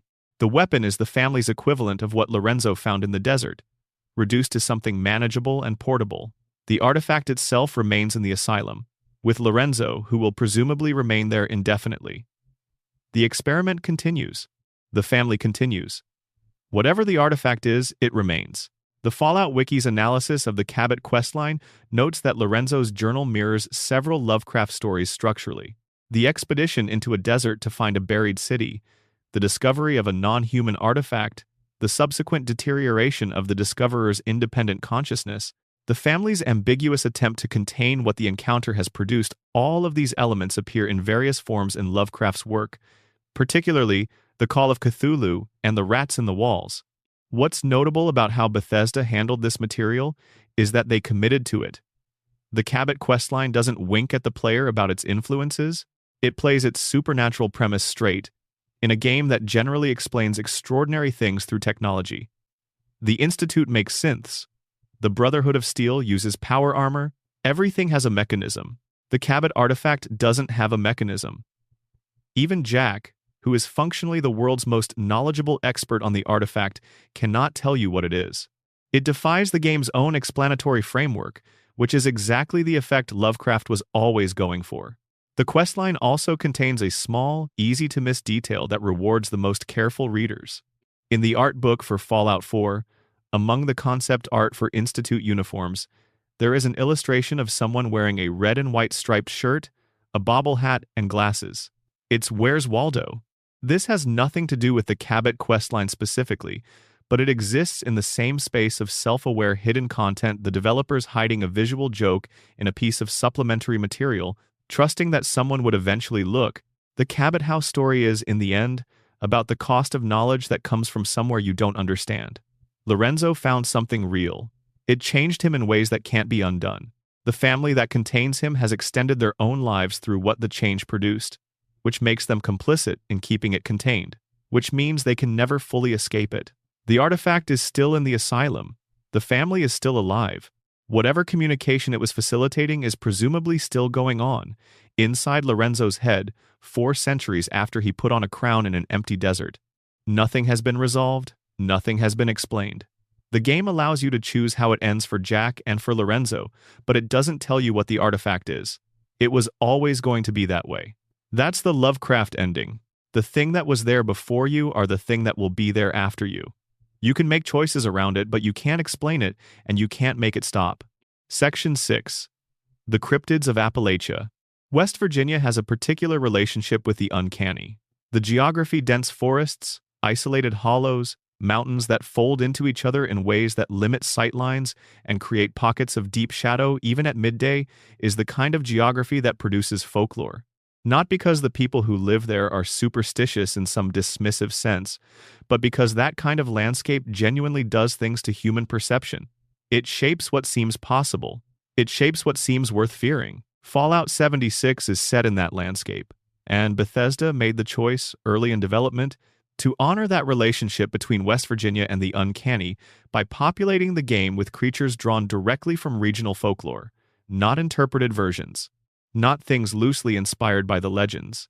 The actual legends, reshaped into game entities and then dropped into a wasteland where nuclear fallout and pre-war experiments had already done plenty of reshaping on their own. The result is a roster of creatures unlike anything in the rest of the series. Not because they're more dangerous than Deathclaws or more threatening than super mutants, but because they come with a history that extends beyond the game's own lore. They were real stories before Fallout 76 made them real monsters. The Mothman is the most famous. The original Mothman legend emerged from Point Pleasant, West Virginia, in 1966 and 1967. Over the course of about 13 months, multiple witnesses reported encounters with a large, dark, winged figure with glowing red eyes. The sightings occurred around the Silver Bridge, which collapsed in December 1967, killing 46 people. The connection between the Mothman sightings and the bridge collapse is not established by any evidence, but the timing made it impossible for the local community to separate the two events, and the creature entered American folklore as an omen of disaster, something that appears before something terrible happens, which is a very different narrative function than a standard monster. In Fallout 76, the Mothman is a cryptid that can be found across the Appalachian wasteland, most commonly near Point Pleasant, where a Mothman museum exists in the game's world. It's rare enough to be genuinely surprising when you encounter it. Players have described the experience of first seeing the Mothman, glowing eyes visible through the trees, with the kind of language that suggests the game successfully transferred something of the original legend's quality. It isn't just a hostile creature. It's something that shouldn't be there. There are multiple variants of the Mothman in Fallout 76, which the game has expanded significantly since launch. The wise Mothman is passive, it will not attack unless provoked, and players who encounter it describe a distinct sense of being observed rather than threatened. The cultist Mothman, associated with the Order of Mysteries faction, has a different visual quality and different behavior. The glowing Mothman is radioactive. Each variant carries a slightly different relationship to the player, which reflects the ambiguity of the original legend. The Mothman of Point Pleasant wasn't described as simply aggressive. It was described as present, and watching. The in-game Mothman cult, the Order of the Wise Mothman, adds another layer to this. The cult is a pre-war religious organization that formed around worship of the creature, and its notes and holotapes, scattered through the areas around Point Pleasant, describe a theology built around the Mothman as a guardian rather than a monster. The cult believed the Mothman appeared to warn, not to threaten. The game doesn't adjudicate between this reading and the alternative reading. The Mothman in Fallout 76 is exactly ambiguous enough to support both. The Flatwoods monster arrived in the same general era of West Virginia folklore, but from a different incident. In 1952, 3 boys investigating a strange light in the hills outside Flatwoods, West Virginia, reported encountering a figure unlike anything they could explain. Witnesses described something roughly 12 feet tall with a round head, a dark body, and eyes that shone like headlights. A local woman who accompanied the boys also reported the encounter. There was a smell, described as burning metal or sulfur, that made several members of the group physically ill. The Flatwoods monster entered UFO lore almost immediately, described as an extraterrestrial in most accounts. Some researchers suggested it was an owl, a misidentified barn owl perhaps, seen in conditions of poor visibility and heightened fear. The scientific explanation was never satisfying to the people who were there. The story remained strange. In Fallout 76, the Flatwoods monster is genuinely strange in a way that's harder to dismiss. It's a floating, luminous creature with a large rounded head and minimal visible features. It doesn't look like the other enemies in the game. It moves differently. It only appears at night. It can teleport when threatened, vanishing in a flash of white light and reappearing somewhere unexpected. When killed, it doesn't drop the same kind of loot as other enemies. Instead, it leaves materials associated with high-end crafting, as though whatever it's made of is inherently valuable in ways that the game can't fully explain. The Flatwoods monster also appears alongside the Mothman in certain encounters, which is a decision that suggests the game's creators thought of them as connected as part of the same strain of weirdness rather than separate incidents. In the original folklore, they're completely unrelated events from different towns. Fallout 76 puts them in the same territory, in proximity to each other, as though Point Pleasant and Flatwoods are connected by something the pre-war world or the nuclear war that followed it woke up in the soil of West Virginia. The Grafton monster takes its name from Grafton, West Virginia, where a creature was reportedly encountered in the late 1960s. The original descriptions varied, but generally described a large, upright figure, dark, with some kind of unusual physical characteristic. In Fallout 76, the Grafton monster is a massive, headless, ape-like creature that roams the toxic valley around Grafton itself. The headlessness is an interpretive choice.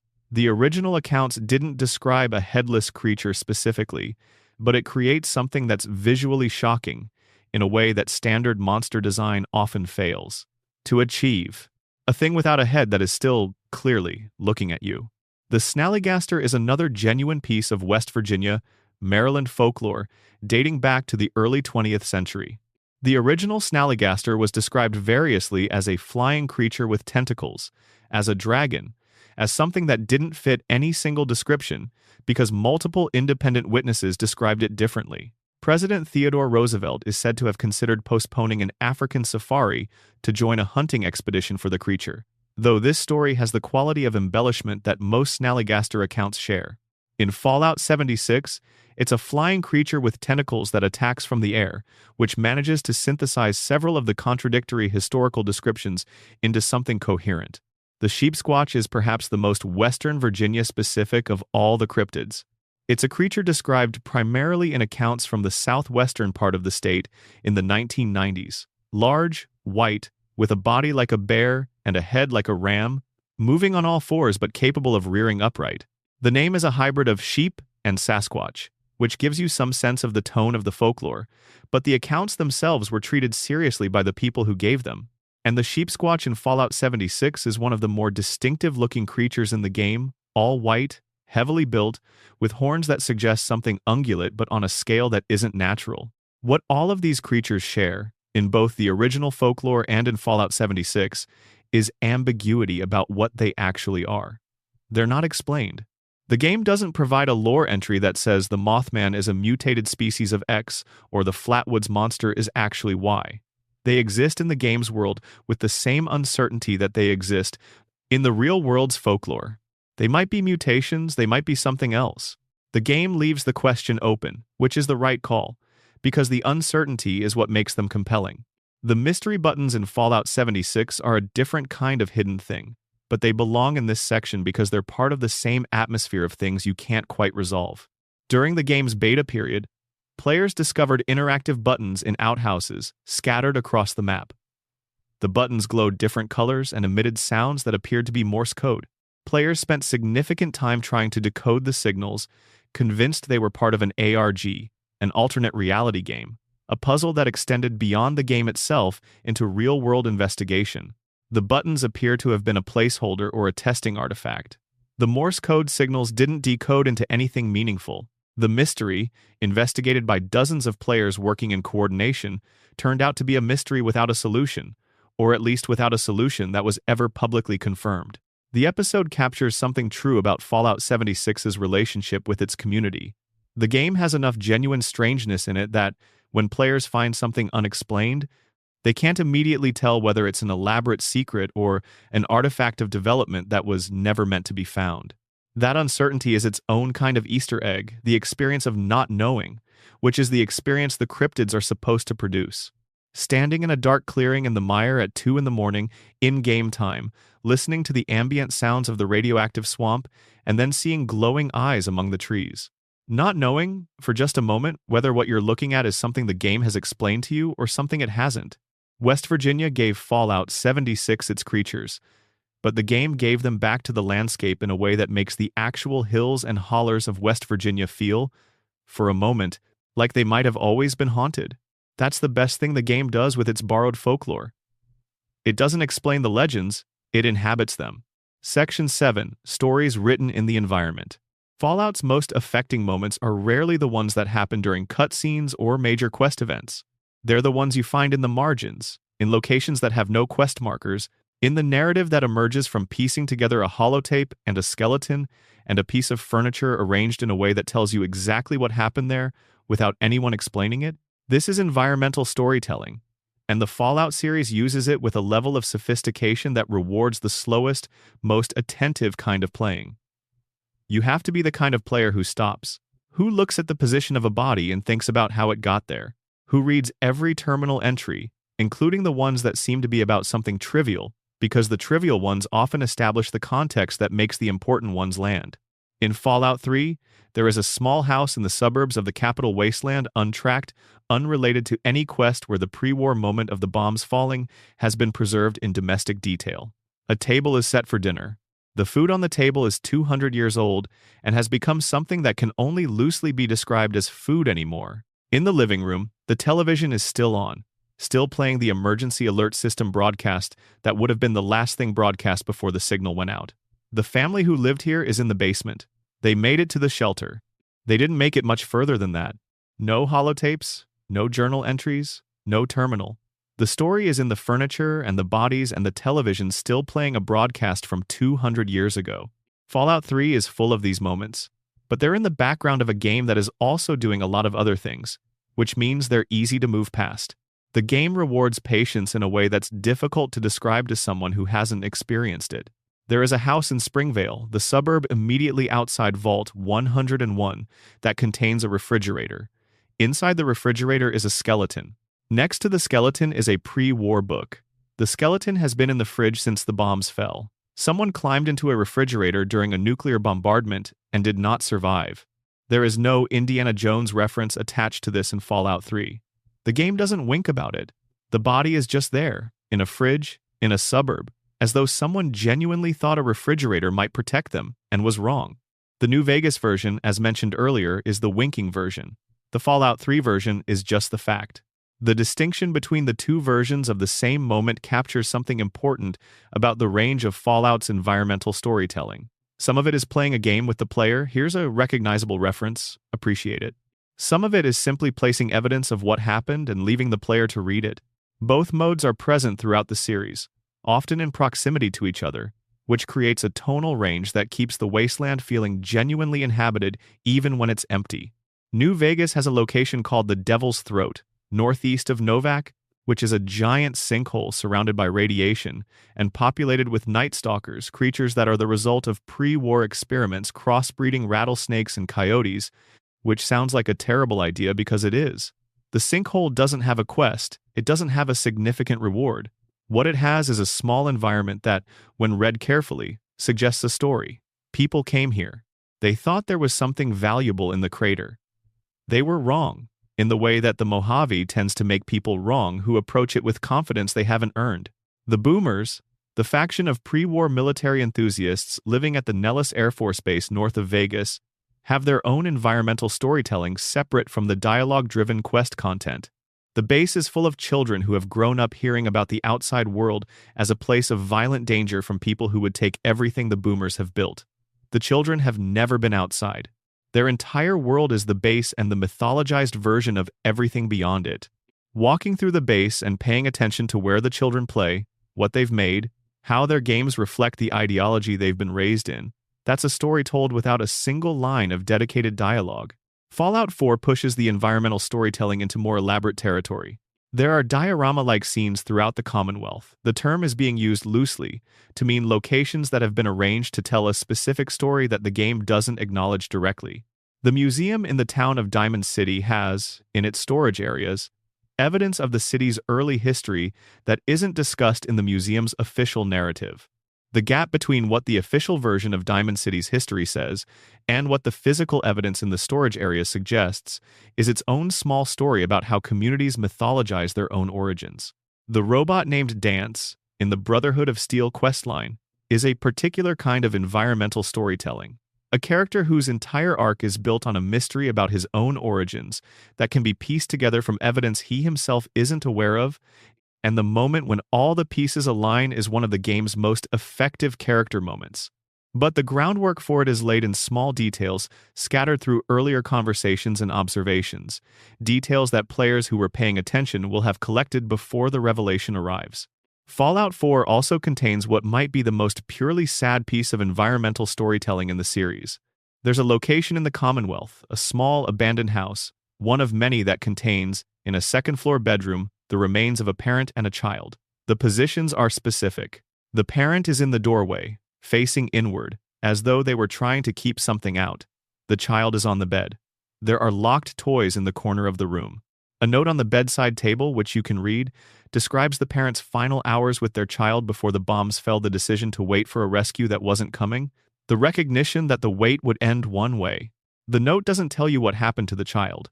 The physical evidence suggests an ending that the note doesn't say. The gap between what the note says and what the evidence suggests is where the story lives, and it's a gap that the game trusts you to close without help. The terminals in Fallout games deserve their own focus. The game's world is scattered with pre-war computers, each containing the digital records of whatever organization or individual once used them. Most players read the terminals to find safe codes or quest information. The most patient players read everything. In Fallout 3, the terminals in the National Archives, the building where the Declaration of Independence is kept in the main storyline, contain, along with the records related to the plot, personnel files and internal memos from the pre-war archivists. These memos document the last weeks before the bombs fell. The discussions about whether to evacuate, the arguments about which documents should be prioritized, the gradual recognition that evacuation wasn't going to happen in time. The last entry before the bombs fell is from the chief archivist, and it says that she has decided to stay with the documents. The National Archives was her life's work. She was not going to leave it. The documents survived. She presumably did not. The terminal entry is 200 years old, and the tone of it is entirely calm. New Vegas's terminal writing is frequently extraordinary in a more sardonic key. The terminals in the REPCONN headquarters, the pre-war rocket company that forms the backdrop for the Come Fly With Me quest, contain a company history that is simultaneously genuine and quietly devastated. Repcon was, before the war, a successful aerospace company building rockets that were going to take humanity to the stars. The terminals document the company's pivot toward military contracts, the abandonment of civilian space programs in favor of weapons development, the corporate decisions that gradually transformed a company full of people who wanted to go to space into a company that made things that exploded on Earth. By the time the bombs fell, Repcon wasn't going anywhere. It had already given up going anywhere. The ghouls in the Repcon facility, members of the Bright Brotherhood, want to go to space in the game's present day. They have rockets, they have a destination, they want what Repcon abandoned. The quest that connects you with them is often described as funny, and it is, but it sits on top of a terminal history that isn't funny at all, that tells a story about how the thing that might have saved humanity was the first thing sacrificed to the things that ended it. There's an unmarked location in New Vegas called the Nipton Hotel. In the main game, Nipton is the town the Legion has made into an example. It's where you discover that the Legion massacred most of the town and took the rest into slavery, and the one survivor you find is the town's mayor, who sold his neighbors out. The hotel in Nipton, separate from the main quest events, contains pre-war records, receipts from the hotel's last night of operation, guest registers from the final week before the bombs fell. Someone was in Nipton on business the night the world ended. Their name is in the register. They paid for their room in advance. Fallout 76 uses environmental storytelling in a way that's slightly different from the other games, because its world is technically a multiplayer experience, which means the environmental stories are the primary single-player content. The notes and holotapes of Fallout 76 carry most of the game's emotional weight, and they do it through the voices of people who were alive when the bombs fell and survived for varying lengths of time afterward. The responders, the free states, the survivors. Their records tell the story of how West Virginia tried to rebuild in the weeks and months after the war, and the story is not one of survival and triumph. It's a story of gradual failure, of good intentions meeting impossible circumstances, of people doing their best and the best not being enough.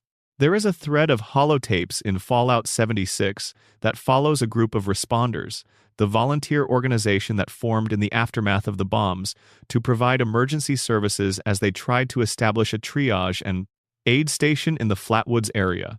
The tapes document the first weeks, the optimism, the organization, the genuine belief that if they worked hard enough they could stabilize the region.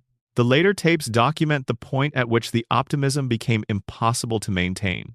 The final tape in the sequence is from the last responder at the station. She is recording an inventory of the supplies she has left and a description of the situation as she understands it. The tape ends not with a dramatic conclusion, but with her listing what she plans to do next, which is ordinary, practical, careful, continuing, and then the tape ends. We don't know what happened to her. The Flatwood station is empty when the player arrives, long after the fact. The environmental story is the gap between the last tape and the empty room. This is what Fallout's environmental storytelling does at its best. It doesn't give you the ending. It gives you the evidence, the voice, the final moment before the silence, and it trusts you to understand what silence means.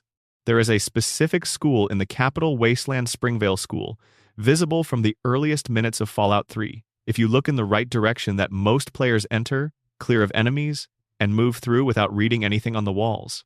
The walls of Springvale School have been used by the raiders who occupied it as a canvas, and the graffiti they left, their tags, their messages to each other, their attempts at art tells a story about the specific raider group that called this school home. They have names. They have relationships that are suggested by the proximity and interaction of specific tags. Someone was here longer than the others. Someone was trying to teach in the raiders' way, which means teaching violence. But the fact that they were trying to teach at all that they were using a school as a school, however perversely, is a detail that the game doesn't underline. It's just there on the walls.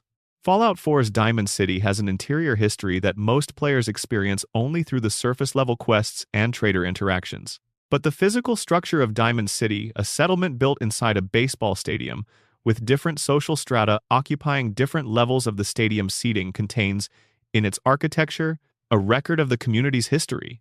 The upper stands, where wealthier residents live, are further from the ground and thus higher, physically, than the lower stands where the poorer residents are.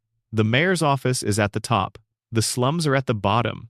The class structure of Diamond City is written into the seats of a baseball stadium that was built to hold 50,000 people, and it is now holding maybe 250, all of whom know exactly where they rank because the stadium tells them every day.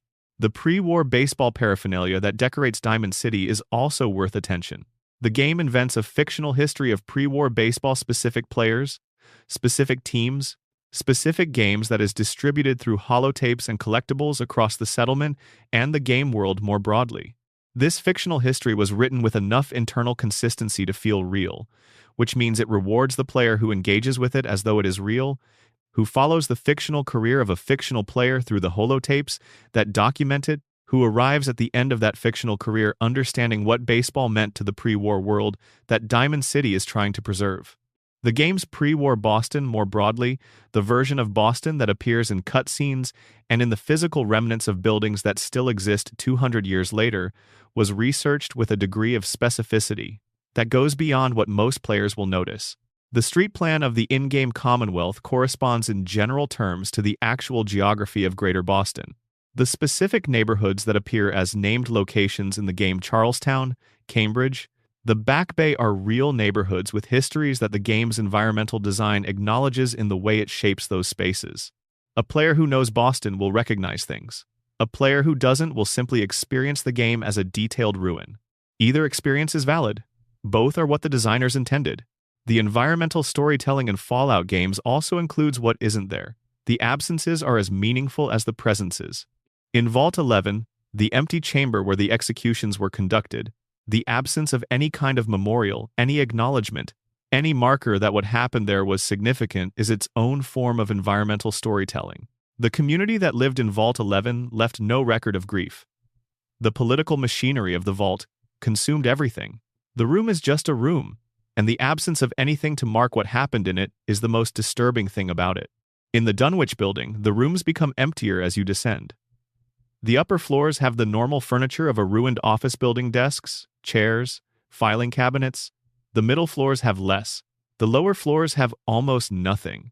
The architecture becomes more primitive as you go deeper, as though whatever is at the bottom predates the concept of furniture, predates the concept of the kinds of things that go in rooms. The emptiness is a gradient, and the gradient points towards something that didn't need what the surface world considers normal.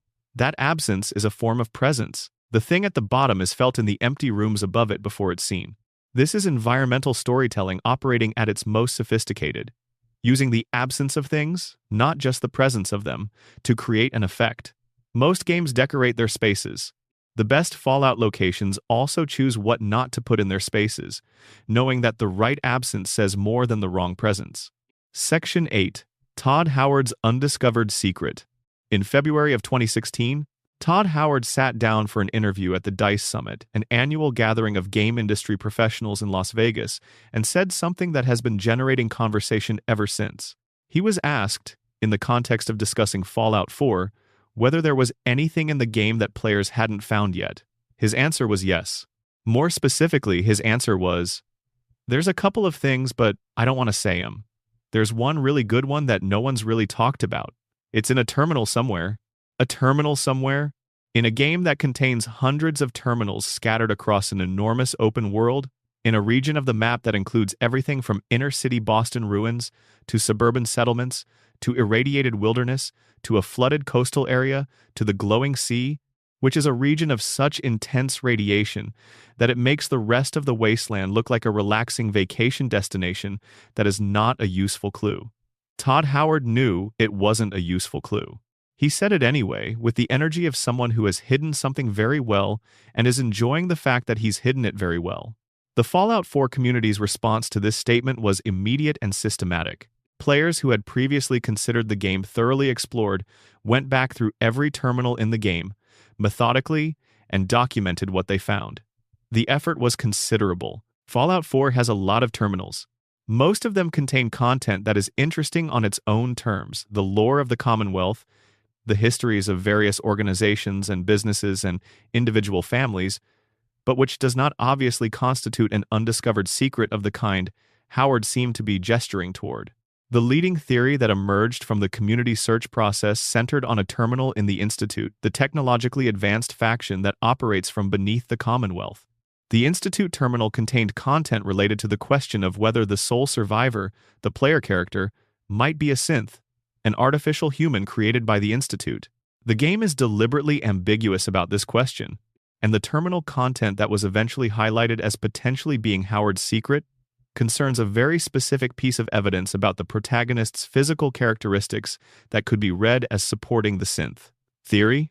The problem with this theory is that the terminal in question had been found and discussed extensively by the community before Howard made his comment. If it's what he was referring to, it's something players had already talked about. He specifically said, no one's really talked about the thing he was describing. Either the community missed something, or the terminal theory points to the wrong terminal. Other theories proliferated. Some players became convinced the secret was in the glowing sea, the most dangerous and least explored region of the map, hidden beneath the radiation in a location that required significant preparation to reach. Others theorized it might be connected to the mysterious buoy bells that dot the coastline, interactive objects that ring when you approach them, and have never been conclusively explained as serving any narrative purpose. The buoy bells theory gained traction because of their interactivity. Why make something interactive if it doesn't do anything? Why put in the development work for an object you can engage with if engaging with it produces nothing? The buoy bells remain unexplained. There are also the radio signals in Fallout 4 that play without ever resolving.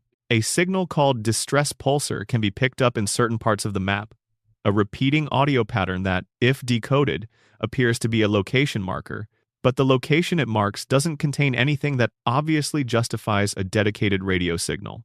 Players have decoded the signal, gone to the coordinates, and found not quite nothing, but not quite something either. The signal continues regardless. What makes the Howard secret particularly durable as a community obsession is its specificity. He didn't say there might be something undiscovered. He said there is something undiscovered. He was sufficiently confident in this statement to make it in a public forum to an audience that would immediately relay it to the Fallout community, knowing that the community would spend significant time looking. Either he was trolling, which is possible. Todd Howard has a well-documented capacity for delivering serious-sounding statements with a slight smile that makes their sincerity ambiguous, or the secret is real and still out there. The GTA 5 jetpack is the comparison that comes up most often in discussions of the Howard secret. For years, the Grand Theft Auto V community was convinced there was a jetpack hidden somewhere in the game, based on a combination of files found in the game's code and a general sense that Rockstar would have included one. The jetpack hunt became one of the longest and most systematic player-driven investigations in gaming history, involving coordinate mapping, image analysis, and significant emotional investment. The jetpack was eventually found, in 2017, 3 years after the game's release, accessible through a very specific trigger sequence that required the player to have done something specific before even beginning to look. The precedent is instructive. Things can be hidden in large open worlds, in ways that require not just exploration, but specific trigger conditions, specific sequences of actions that no one thinks to try, because there's no obvious reason to try them. The Howard secret might require something like that. It might require doing a specific thing in a specific place at a specific time, which would explain why systematic terminal reading hasn't found it, because reading the terminal might not be sufficient. You might have to do something first. There is a location in Fallout 4 called the Cambridge Polymer Labs, a pre-war research facility that can be accessed during the game's main storyline. The lab contains a terminal with entries that describe an experiment that was ongoing when the bombs fell. The experiment involved a specific sequence of materials combined in a specific order in a specific apparatus.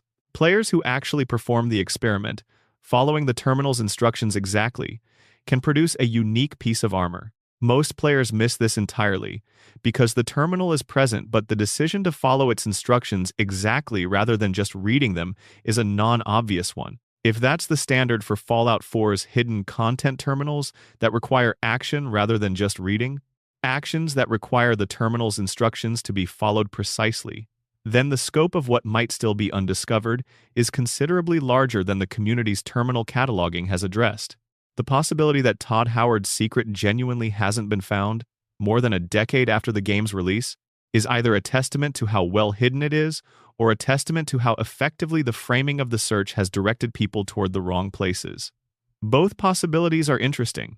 The Fallout 4 community is not at this point composed primarily of casual players. The people who are still looking are the people who have been playing the game for years.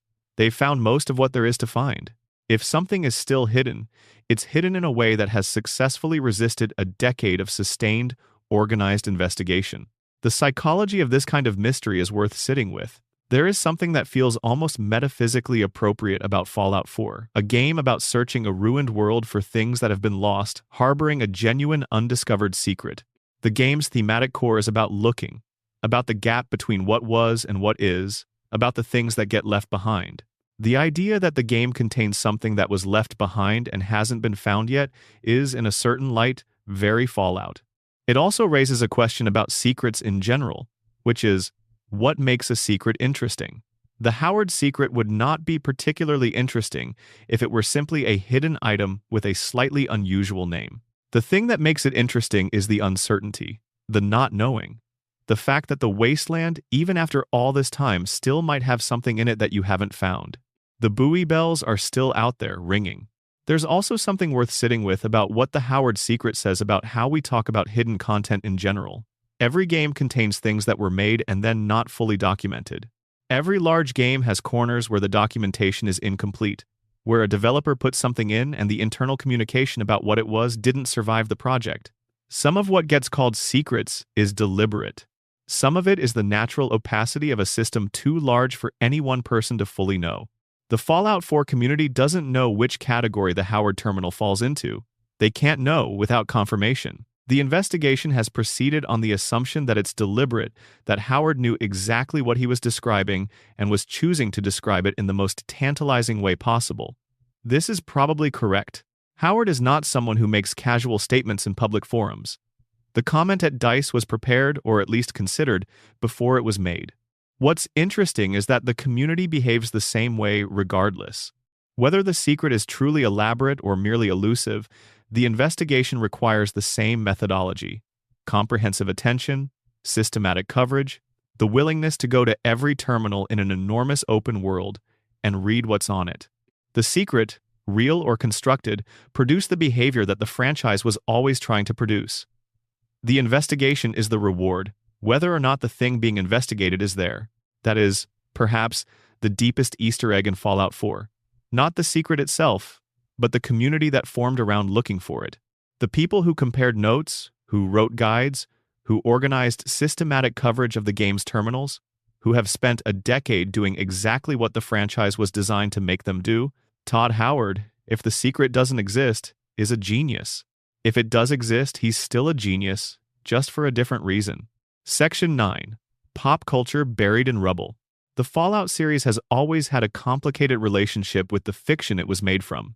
The original game came from a culture deeply saturated in post-apocalyptic imagery: Mad Max, The Road, A Canticle for Leibowitz, the nuclear anxiety of the entire second half of the 20th century, and the developers who built the first game were aware of all of it. They built their world out of those influences and then populated it with direct references to the things that influenced them. The references accumulated over games and development teams. By the time Fallout 4 arrived in 2015, the game's world was dense with nods to specific films, books, television shows, and historical moments, each one placed by a developer who cared enough about the reference to figure out how to put it in a game set 200 years after the world ended. The Blade Runner references in Fallout 4 are among the most carefully placed. In Diamond City's Power Noodles stand a food stall in the game's major settlement, its name and visual design clearly indebted to the noodle bar scene from the 1982 film. There is a synth sitting deceased at one of the tables.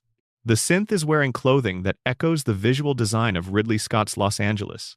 If you move further out to Back Bay and find the mass fusion containment shed, you'll find a second scene that appears to have been staged to echo the film's visual compositions. The game did not announce these references. They're there for people who know Blade Runner well enough to recognize them in a degraded post-apocalyptic context. The film's central anxiety about the difficulty of distinguishing human from artificial intelligence maps directly onto Fallout 4's central question, which is, are synths people? The game uses the Blade Runner references to invoke that parallel without explaining it. You either catch it or you don't, and your relationship with the game is slightly richer if you do. Fallout 4 also contains a Lovecraft connection in the form of the Kingsport Lighthouse, as mentioned earlier, and a reference to Edgar Allan Poe at the Pickman Gallery, an art installation in the North End of Boston, where a ghoul named Pickman creates paintings using materials that turn out to be organic. Pickman is the name of a character in Lovecraft's story Pickman's Model, a painter whose work is disturbingly realistic because he's painting from life, specifically from the creatures that inhabit the tunnels beneath Boston. In Fallout 4, the Pickman Gallery quest involves exactly this scenario: a ghoul whose art is disturbing because of the materials he uses and the subjects he chooses, in the tunnels beneath Boston. The reference is direct and committed. The Tinker Tom character in the Railroad faction is Fallout 4's most enthusiastic conspiracy theorist, a man who builds devices to detect Institute synth activity and is convinced the Institute is watching everything, all the time, through mechanisms nobody else can detect. His specific fear about surveillance technology and his confidence in his own countermeasures is directly reminiscent of the character played by Mel Gibson in the 1997 film Conspiracy Theory, who has the same combination of genuine paranoia and genuine insight into actual conspiracies. The game doesn't explicitly name the reference, but Tinker Tom's entire characterization, including the name, gestures toward it. Fallout 3 contains, in the George Washington Masonic National Memorial's Fallout equivalent, a series of references to Masonic imagery and history that are accurate enough to suggest someone on the development team spent time researching the order's iconography. The game's version of the memorial is populated with a faction called the Regulators, whose aesthetic draws on frontier justice mythology, but the building's interior decorations reference Masonic traditions in their design elements. The combination is tonally odd in a way that's very Fallout 3.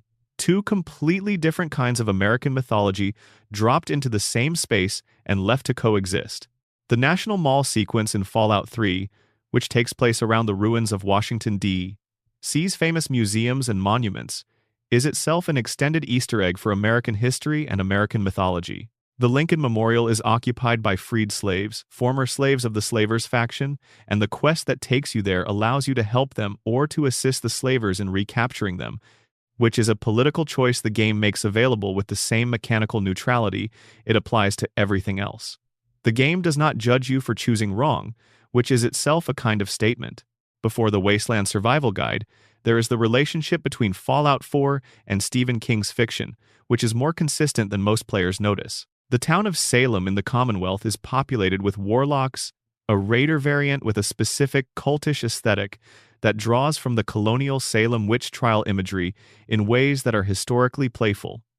The historical Salem's accused witches were not witches, but Fallout Salem has actual occult practitioners of a kind, which is the joke. The name Dunwich also appears in King's fiction, borrowed from Lovecraft, and Bethesda's use of it in Fallout adds another layer to a chain of literary influence that runs from Lovecraft through King through Bethesda's game designers.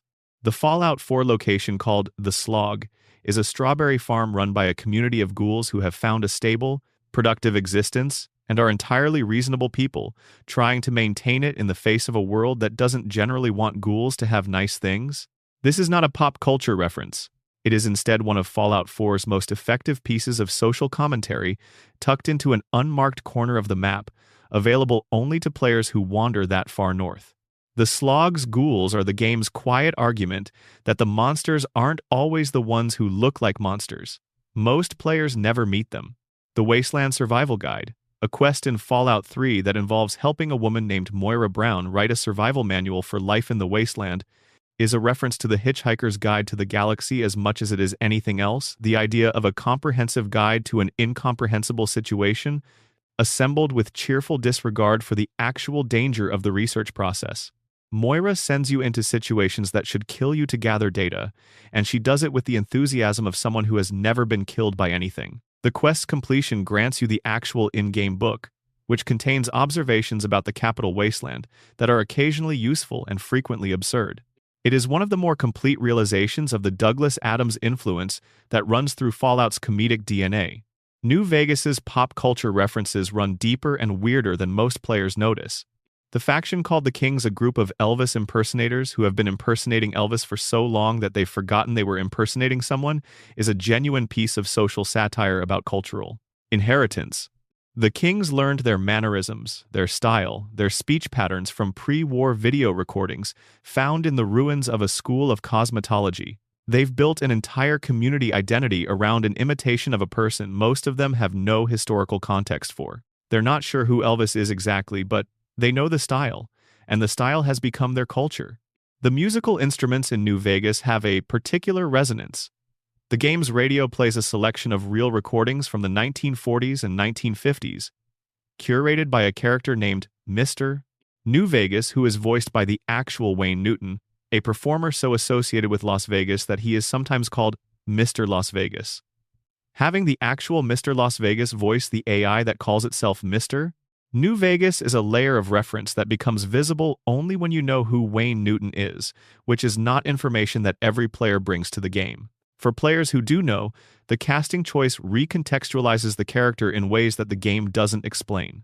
The courier's occupation delivering packages for the Mojave Express connects New Vegas to the Western genre's classic premise of the lone rider carrying something important through dangerous territory, which connects it to all of the films and books that worked that premise before.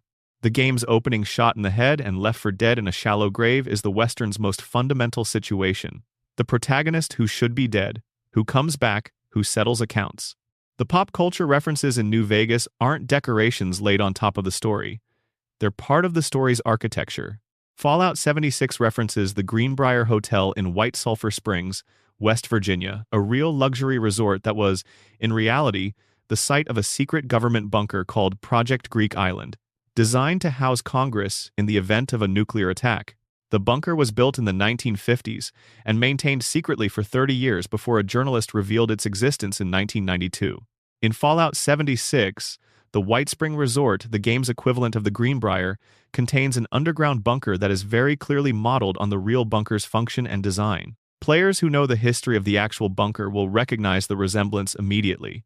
Players who don't will find a very detailed underground facility with an interesting history that the game doesn't feel the need to underline. The serial killer references in Fallout games deserve their own mention. Fallout 3 has a location called the Andale Neighborhood, a perfectly preserved suburban street where an extended family has been living in careful normalcy for 200 years. The family is friendly. Their houses are immaculate. The children play outside. Everything is fine. Everything is deeply not fine. The quest that involves Andale, our little secret, reveals that the neighborhood has been maintaining itself through cannibalism. They've been eating anyone who wanders through for generations. With the full agreement of both families and the studied cheerfulness of people who have normalized something that cannot be normalized. The inspiration is the real-world case of the Bloody Benders, a family in Kansas in the 1870s who maintained a way station on a major travel route and murdered an estimated 11 or more guests before disappearing. The Benders' story ended without conclusive resolution. They were never captured, and their fate was never confirmed. Andale's story in Fallout 3 ends with a choice: expose the community or join it. The game allows joining without comment. These pop culture references, historical references, and fictional cross-references accumulate into a texture that makes the Fallout games feel genuinely inhabited by their creators. Not just constructed, but cared for. The people who made these games put things in them that they knew most players would never find or never recognize. And they did it anyway because the reference mattered to them and because the world they were building deserved that level of attention. Section 10. The music, the radio, and what hides in the static. Fallout's soundtrack is one of the most recognizable in gaming, which is an interesting thing for a soundtrack composed primarily of real recordings from the 1940s and 1950s. The music was a creative decision made for the original game and carried forward through every entry in the series. The post-apocalyptic world of Fallout still plays the music of the world it ended. The songs that were popular when the world ended are the songs that play when you walk through what came after. And the gap between what the music says and what the world looks like is one of the series' most quietly powerful effects. Bing Crosby's I'll Be Seeing You plays over scenes of nuclear devastation. Cole Porter's Anything Goes plays when you loot a corpse. Roy Brown's Mighty Mighty Man plays when you walk through a town that no longer has men in it. The contrast isn't ironic in the cheap sense. It's elegiac. The music is the world's memory of itself, still playing in the ears of the apocalypse. The music selection for each game reflects specific choices about which songs from the era best reflect the game's particular version of the wasteland. Fallout 3's Galaxy News Radio, the primary in-game station, plays a mix that emphasizes the wartime and immediate post-war era songs that belong to the moment just before the world froze in the 1950s aesthetic. The DJ, Three Dog, connects the music to the present through commentary that is simultaneously propagandistic and genuine. He cares about what's happening in the capital wasteland. The music he plays is the soundtrack to a world that proved caring wasn't sufficient. New Vegas's Mojave Music Radio and Radio New Vegas use the music differently. The Vegas of Fallout's world is still trying to be Vegas entertainment, gambling. The performance of normalcy and the music reflects that. Wayne Newton's Mr. New Vegas delivers the songs with the warm authority of someone who believes the show is still going on, because in New Vegas's world it is. The strip is lit, the casino is open, the show never stopped. The music isn't elegiac here the way it is in Fallout 3. It's the sound of a system that survived and is doing its best to pretend that everything is fine, which is Las Vegas's most fundamental skill. The original scores composed for the games add another layer. Enon Zur, who has scored every Fallout game since Fallout 3, works in a register that is simultaneously grandiose and desolate. His main themes sound like what you'd compose for a civilization that was once vast and is now a memory. The main menu music for Fallout 4, for example, doesn't play victory, it plays longing. Something has been lost, and the music knows it, and it doesn't try to tell you that the lost thing was recovered. Hidden in the audio of the Fallout games are smaller, less obvious musical choices that reward careful listening. In Fallout 3, the Galaxy News radio transmits on a frequency that, if you pay attention to the game's lore, is coming from a broadcast station that should not have the power to reach as far as it does, given the destruction of the capital's infrastructure. Three Dog explains this in dialogue that most players hear once and don't return to. But the implication is that the signal is being maintained through means that Three Dog doesn't fully understand. The signal reaches everywhere. The music plays for everyone. The sound design in Fallout games, separate from the music, contains its own kind of hidden storytelling. The ambient sounds of the capital wasteland change based on location in ways that most players experience unconsciously. The wind in the ruins of Washington, D.C. sounds different from the wind in the suburbs. The silence in the depths of the Dunwich building is not the same silence as the silence in an abandoned house. These distinctions are the result of careful sound design, of people choosing what each environment sounds like and what it means that it sounds that way. In Fallout 3's Pit DLC, a questline set in the ruins of Pittsburgh, which the game reimagines as an industrial slave city. The sound design shifts dramatically from the capital wasteland's ambient palette. The pit is loud. It is always loud. The furnaces are running, the machinery is operating, the labor that the slave population performs is audible in every corner of the environment. You can't escape the sound of work in the pit, which is the point. You can't escape work in the pit if you are the people who live there. Fallout New Vegas has a radio station called Black Mountain Radio, which broadcasts from an old AM tower in the mountains east of Vegas. The station is operated by a super mutant named Tabitha, who uses it to broadcast her opinions on the world, on humans, on her fellow super mutants, and on the general situation as she understands it. Her broadcasts are bizarre in the way that someone with significant power and minimal oversight tends to become bizarre, a combination of genuine insight, conspiratorial conviction, and non sequitur that somehow coheres into a personality. The quest that takes you to Black Mountain to deal with Tabitha is conventionally structured, but the radio broadcast that introduces her is something that has no equivalent in the other games. A genuinely interesting piece of audio performance that rewards listening through to the end. The radio in New Vegas also includes a character named Rex, who we've mentioned as a companion but who is also connected to the music through his role as a pre-war entertainer's dog. The stories attached to Rex, told through scattered dialogue and holotapes, involve a history of performance and celebrity that connects the pre-war entertainment world to the post-war world in a way that makes the music feel more continuous than it might otherwise. Fallout 4's Diamond City Radio is smaller in scope than New Vegas's, but it contains an Easter egg that most players miss entirely. The DJ, Travis Miles, has a character arc that changes his voice and personality. As the game progresses, he starts as a nervous, self-deprecating man clearly out of his depth behind a microphone, and ends as someone who has found his confidence. The arc is triggered by a quest that most players don't complete because it's easy to miss. Players who complete the quest and then listen to Travis afterward will notice that the radio sounds different. He sounds comfortable. The music sounds better, or at least the person presenting it does, which amounts to the same thing. There are also recordings in Fallout 4 that play at specific locations, not radio broadcasts, but the ambient audio of particular environments. In the Memory Den in Good Neighbor, a facility where you can enter recorded memories, the ambient sound in the waiting area is drawn from pre-war radio programs. Fragments of broadcasts, advertisements, dramas, the sounds of the world as it was, playing in the background of the world as it became. The Memory Den is a place for experiencing recorded moments, and even its waiting room is full of recorded moments. The design goes all the way down. Fallout 76's music situation is more complicated because the game chose to use a different approach to its radio content than the earlier games. The in-game radio station plays a broader mix of vintage recordings, and the game's original score is more prominently featured than in previous entries. But the game also commissioned original music from C418, the composer better known for the Minecraft soundtrack for a specific in-game location, which is a callback to the kind of outsider collaboration that gives certain Fallout moments their distinctive quality. There are, across the series, moments in the music that function as Easter eggs in themselves, specific song choices that become significant when you know enough about the game's situation to understand why that song was chosen for that moment.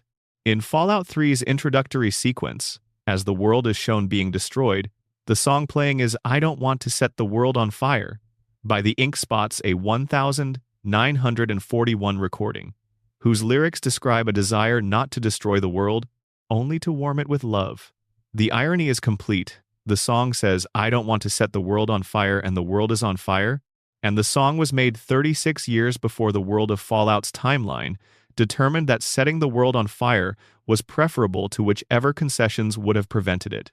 The Ink Spots track was chosen for the trailer, and that choice became the musical identity of the series. Everything that followed the curated selection of mid-century music, the way the music functions as the world's memory, came from that first decision to play that specific song over that specific footage. One song chosen once for a trailer became the emotional architecture of an entire franchise.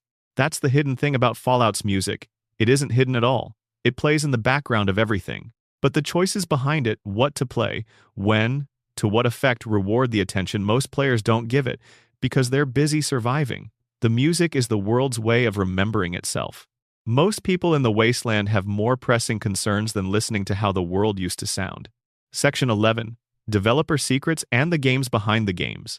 Every large game contains, somewhere in its construction, the traces of the people who built it, the decisions that were made and then reversed, the content that was built and then cut, the personal references that crept in because developers are people and people leave fingerprints on the things they make. Fallout is no different, and the history of what was left in, what was cut out, and what was hidden in plain sight is its own kind of archaeology. The original Fallout was made by Interplay Entertainment under a director named Tim Kaine, who oversaw a team that included people who would go on to found Black Isle Studios and later Obsidian Entertainment. The game's development was not without difficulty. There were disagreements about scope, about tone, about the game's relationship to the Wasteland tabletop game that partly inspired it. The original vision for the game was licensed around the GURPS system before that license fell through, forcing a complete overhaul of the mechanical foundation. The special system that replaced GURPS, strength, perception, endurance, charisma, intelligence, agility, luck was designed in-house and became one of the series' most recognizable elements. The choice of the retro-futuristic 1950s aesthetic was also a development decision that wasn't obvious from the outset. The Wasteland tabletop game, the primary inspiration, had a grittier visual palette. Fallout's gleaming chrome optimism was a choice made during development, influenced partly by the development team's interest in contrasting the visual language of post-war American hope with the reality of nuclear annihilation. The aesthetic works because it's specific. It's not generic post-apocalyptic. It's a very particular kind of post-apocalyptic that makes explicit claims about which America ended. By the time Fallout 2 arrived, a year after the original, the development team had expanded and the game's scope had exploded.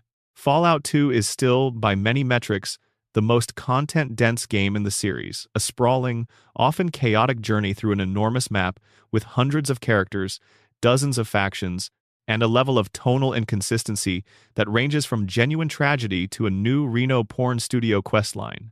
The Easter eggs in Fallout 2 reflect this range.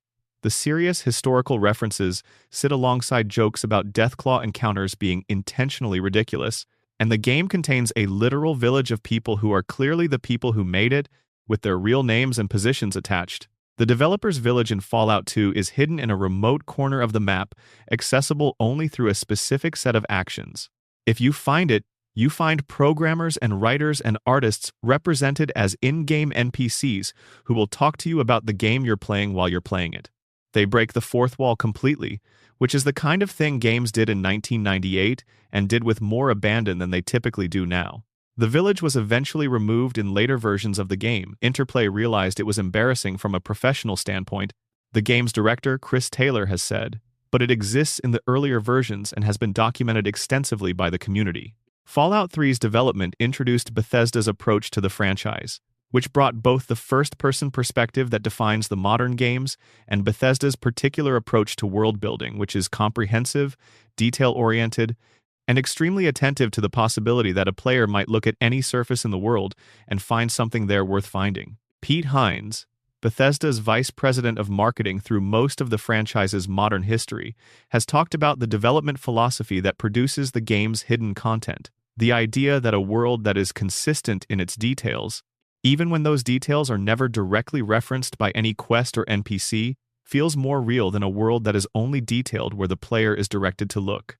This means terminal entries for businesses that nobody visits. It means graffiti on walls that tells a small story about the person who wrote it. It means the arrangement of furniture in an abandoned house reflecting the last moments of the people who lived there. The physical objects in Fallout's game worlds also carry the fingerprints of the people who built them in less obvious ways. The unique weapons, the one-of-a-kind items found in specific locations, tied to specific circumstances, often have backstories embedded in their names, and the locations where they're found that amount to compressed environmental stories in themselves.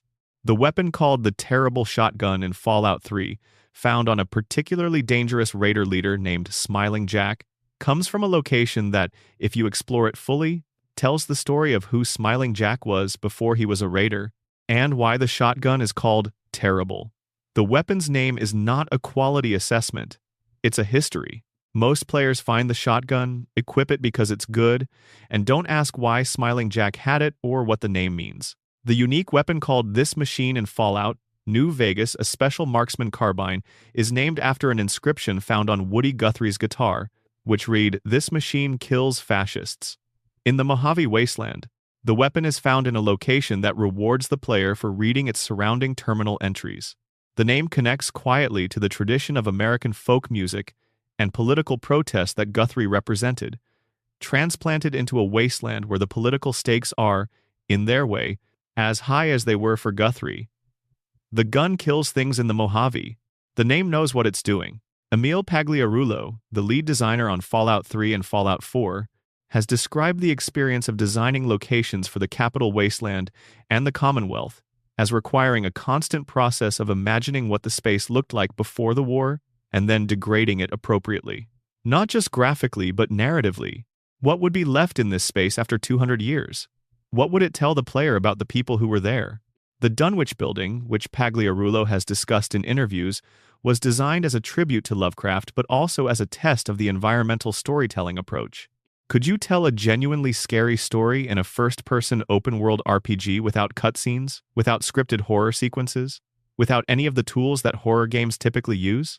The Dunwich building's design was an attempt to answer yes. The flashbacks, the obelisk, the whispering voice, all of these were implemented within the constraints of the game's engine, with the goal of producing an experience that felt different from everything else in the game. The decision to leave the Dunwich mystery unresolved was deliberate. The Fallout 3 game guide, which Bethesda licensed to be written alongside the game, contains a reference to Ugg-Qualtoth, the entity implied to inhabit or be connected to the obelisk, but the game itself never names it. Players who find the obelisk and want to understand it have to go outside the game, which is itself a Lovecraftian gesture. The knowledge you need is in a text not everyone will read. Fallout New Vegas's development at Obsidian carries its own behind-the-scenes story. The game was made in approximately 18 months, which is genuinely remarkable given its scope, and the speed of development produced a game that is famously buggy in ways that a longer development cycle might have addressed. But it also produced a game with a level of creative coherence that longer development cycles sometimes erode the sense that a unified vision was being executed under pressure, which gives the game a distinctive character. Josh Sawyer, the game's lead designer, has been unusually transparent in post-release interviews and online discussions about the decisions made during development. This transparency has produced a secondary archive of Fallout, New Vegas information developer commentary about what was intended, what was cut, what worked differently than expected that the community uses to supplement the game's own hidden content. There are several cut factions and quest lines in New Vegas that were planned but not completed within the development timeline. The Van Graff quest arc was meant to be longer. Certain companion arcs were truncated. The endgame was designed with more detailed faction endings in mind than the game ultimately delivered. These cuts are documented in the files of the game, accessible through modding tools, and the modding community for New Vegas has spent years restoring and extending the cut content, producing a version of the game that is closer to what was designed than what shipped. This is its own form of Easter egg archaeology, finding the edges of what was intended and what was delivered, and understanding the gap between the two. The game that shipped is not the game that was designed. The game that was designed lives, in fragments, in the data that wasn't removed from the final build. Fallout 4's development saw Bethesda build the most technically accomplished version of the game's world to date, with a voiced protagonist and a settlement system that gave players more control over their environment than any previous entry. The voiced protagonist was controversial among the community. Many players felt that hearing the sole survivor speak took away the agency they'd felt in the previous games, and the settlement system was celebrated by some players and largely ignored by others. Behind the scenes of Fallout 4's development, there was significant work done on the Institute questline that the finished game presents in compressed form. The Institute is the game's most technologically advanced faction, but the experience of actually joining and navigating the Institute is substantially shorter than the experiences of joining and navigating the Brotherhood of Steel or the Railroad. Internal discussions about why this is the case have pointed to development time pressures, but the cut content that exists in the game's files suggests an Institute questline that was originally considerably more developed. Among the developer secrets in Fallout 4 is the game's use of real Boston geography. The Commonwealth is mapped with a degree of accuracy to the actual geography of the greater Boston area, and players who know Boston well enough to recognize streets, neighborhoods, and landmarks find the game's map operating as a kind of distorted mirror. The distortion is necessary. Game worlds can't perfectly replicate real geography without producing navigation problems, but the correspondence is close enough that a Boston resident playing the game will occasionally feel the disorientation of recognizing something familiar in entirely unfamiliar conditions. The Red Sox material is extensive enough to deserve mention. Fenway Park becomes Diamond City in Fallout 4, the game's primary settlement, built inside the ruined baseball stadium. The connection is acknowledged by the game's dialogue, but the depth of the baseball mythology that was built into Diamond City's backstory rewards reading the terminal entries and talking to the NPCs who remember when Diamond City was just a stadium and not a city. The pre-war world's version of baseball, as the game describes it, was slightly different from our own version. The game invents fictional teams and players that slot into its own timeline, and the holotapes that describe the last seasons before the bombs fell are written with enough specificity to feel like genuine sports journalism. Fallout 76's development at Bethesda took place after a period of significant internal change, and the game that emerged was a departure from the single-player structure of the previous entries in ways that generated significant controversy. But the development team's approach to West Virginia's history and folklore, which we've discussed in the cryptid section, represents genuine research and genuine care. The historical accuracy of the White Spring Resort's connection to the real Greenbrier Hotel's bunker is not the kind of detail that ends up in a game by accident. Someone researched it. Someone decided it mattered enough to include. The Vault-Tec University in Fallout 76, the in-game academic institution that trained Vault-Tec technicians and managers, is decorated with documents and equipment that reflect real academic institutions in ways that go beyond generic college aesthetic. The specific experiments described in the university's terminals reference real fields of social and psychological research, in the way that the Vault experiments across the entire series reference real behavioral science. The game's developers clearly spent time with the literature, even if what they produced from it was dark comedy rather than academic analysis. There is a holotape in Fallout 76, found in a specific location that requires some exploration. That is, a developer message not in the fiction, but actually from the development team. It's addressed to the player community and thanks them for their support during a difficult launch period. This kind of thing is extremely rare in the series. The games have always maintained a careful distinction between the game world and the development team. The holotape breaks that convention, and the fact that it was placed in a location that requires effort to find means it reaches the players who were most invested in finding it, which is exactly who the message was intended for. Section 12. What Fallout says about us. The Easter eggs and secrets we've moved through in this journey are not, in the end, just trivia. They're evidence of something about how Fallout works and what it's for. The hidden content in these games, the Lovecraftian mythology, the environmental storytelling, the pop culture references, the Vault experiments, the developer messages left in corners. Nobody was required to look in. All of it points toward a consistent set of values about what games can do and what players deserve. The fundamental premise of Fallout's hidden content is respect. Respect for the player's attention, respect for the player's intelligence, respect for the possibility that the player is bringing a library with them when they walk into the wasteland, and that library deserves to be honored. The references only work if the person finding them has the context to recognize them. The Lovecraftian thread only works if someone stops and reads the holotapes. The Wild Wasteland encounters only work if the player made a specific character creation choice that suggests a particular kind of playthrough. All of this is predicated on trust. The developers trusted that players would be curious, would be patient, would be willing to go further than the quest markers directed them. And the players have consistently honored that trust, which is why the community effort to find the last Fallout 4 secret has been sustained for a decade, why New Vegas still has active modders and researchers, why the Dunwich Building's mystery is still discussed in forums despite being 16 years old. There's something in Fallout's hidden content that mirrors the franchise's deepest thematic concern, the question of what survives. The Vault experiments were designed to produce data about human behavior under extreme conditions. The data is still there, in the terminals, 200 years later. The music of the pre-war world is still playing on the radio. The messages that people left before the bombs fell are still readable. The Dunwich obelisk is still whispering. Things that are hidden persist in ways that things on the surface don't. The surface of the wasteland is scavenged, stripped, used. The hidden things, the holotapes nobody found, the terminal entries nobody read, the Easter eggs nobody encountered are preserved by their obscurity. They last because no one used them up. That's the secret architecture of the whole series. The things that matter most in Fallout are the things nobody is required to find. The game could be played from beginning to end without reading a single terminal entry, without entering the Dunwich building, without taking the Wild Wasteland trait, without following a ghoul's holotape trail to its conclusion in an empty room. You could complete every main quest and most side quests, and never encounter the Cabot family, never find the face at the bottom of the Dunwich borers, never stand in the Vault 11 chamber and understand what you're reading. The game is complete without those things. But the game is a different experience with them. Bigger, stranger, more continuous with the world outside it, and more continuous with all the fiction and history and folklore that fed into its creation.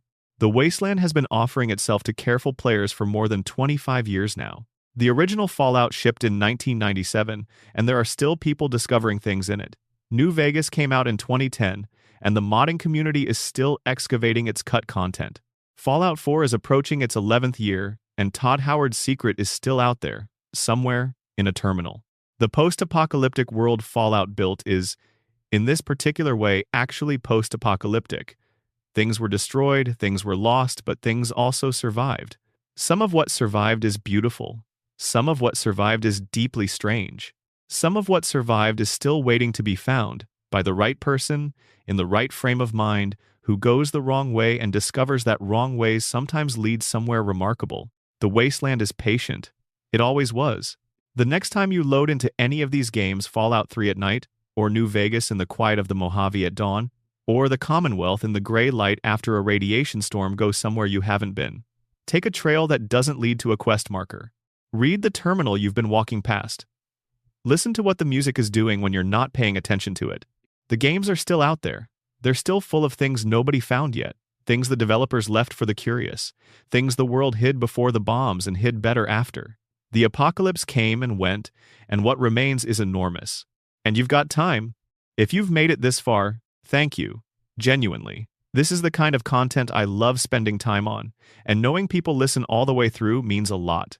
If there's a specific corner of the Fallout universe you want to go deeper on, whether it's a specific game's secrets, a particular questline's hidden lore, or anything else in the Wasteland, drop it in the comments. And if you haven't subscribed yet, that button is right there, and it means you'll be there for the next one whenever it arrives. The Wasteland will be waiting. Section 13. The DLC universes and what they hid.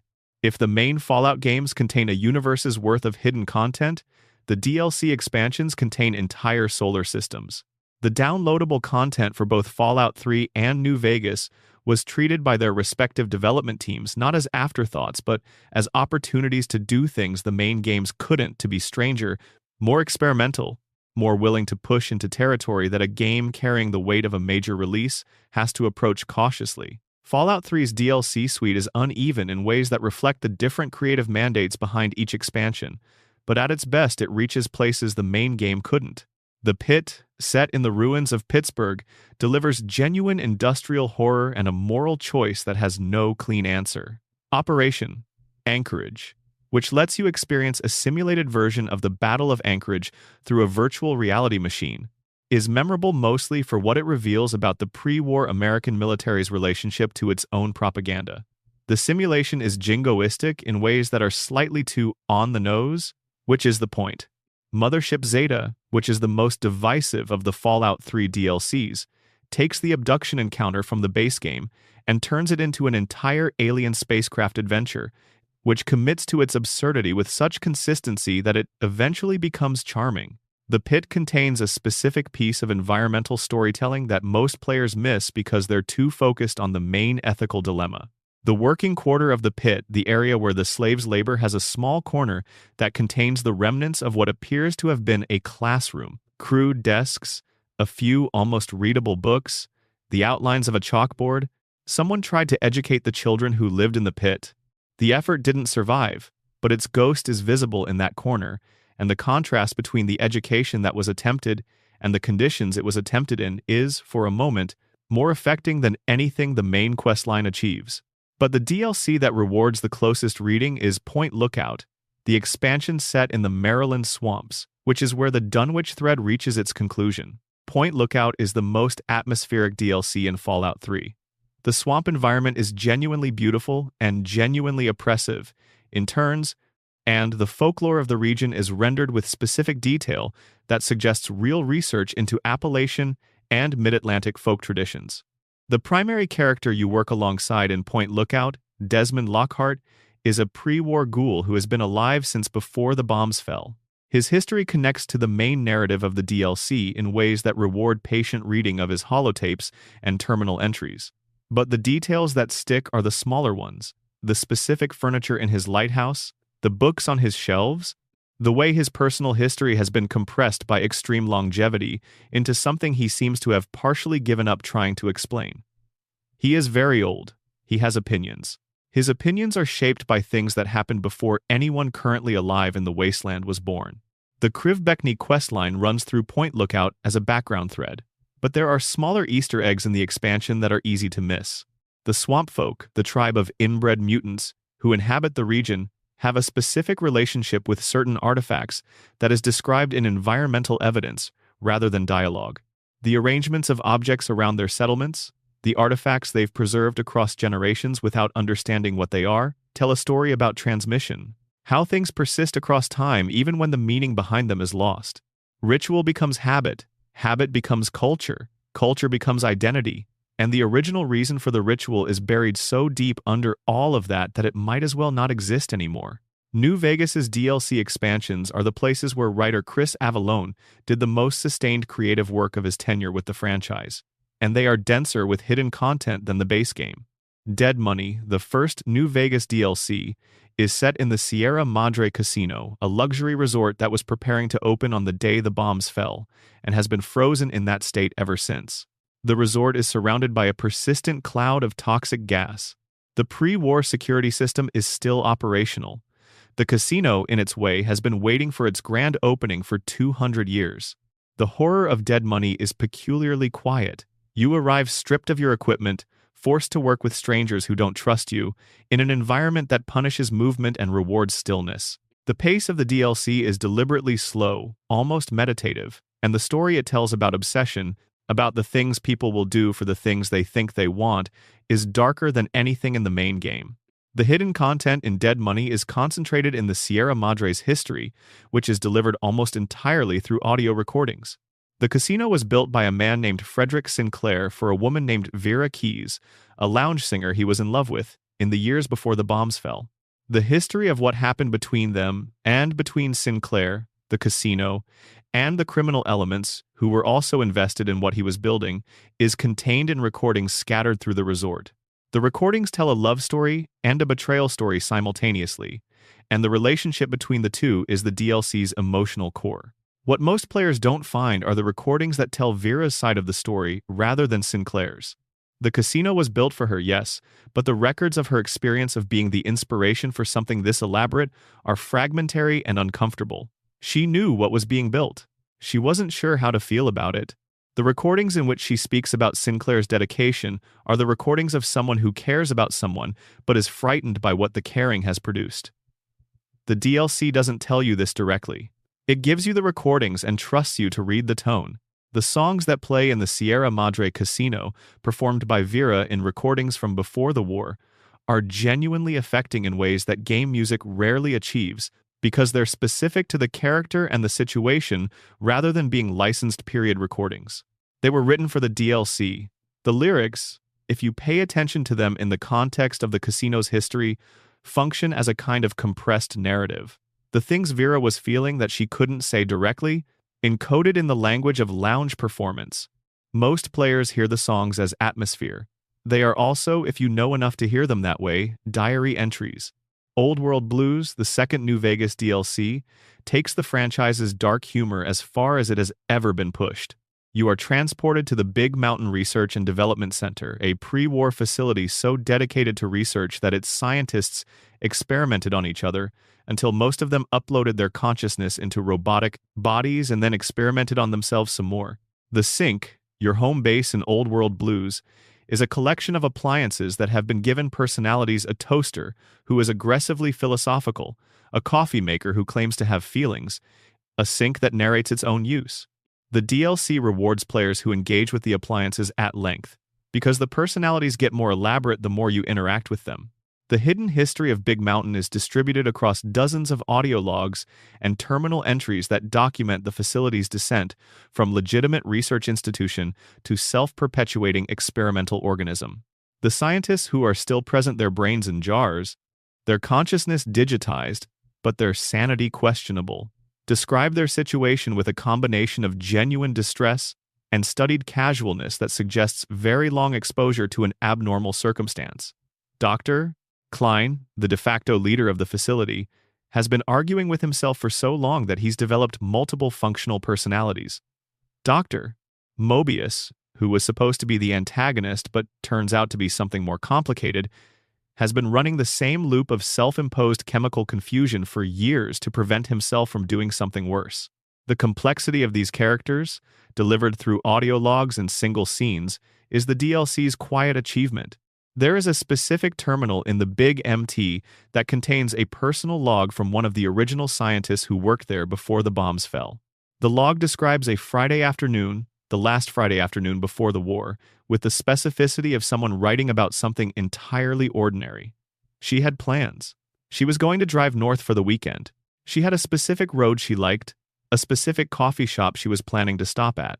The log ends with a note that she'll be back on Monday. She never came back. The Big MT is what happened to the Monday she never made it to, and the specific ordinary Friday she described makes the distance between that Friday and the bombed-out lab feel real in a way that no amount of dramatic framing could achieve. Old World Blues also contains the Big MT Dome, which in the original design plans for the game that became New Vegas, the cancelled project called Van Buren, was going to be a major location. Avalon has described how elements of Van Buren's design were repurposed for Old World Blues, giving the DLC a depth of backstory that wasn't visible in the final product but influenced its texture. The Big MT of Old World Blues feels like a place with a long history, partly because it was designed by people who had been thinking about it for longer than the game's development timeline.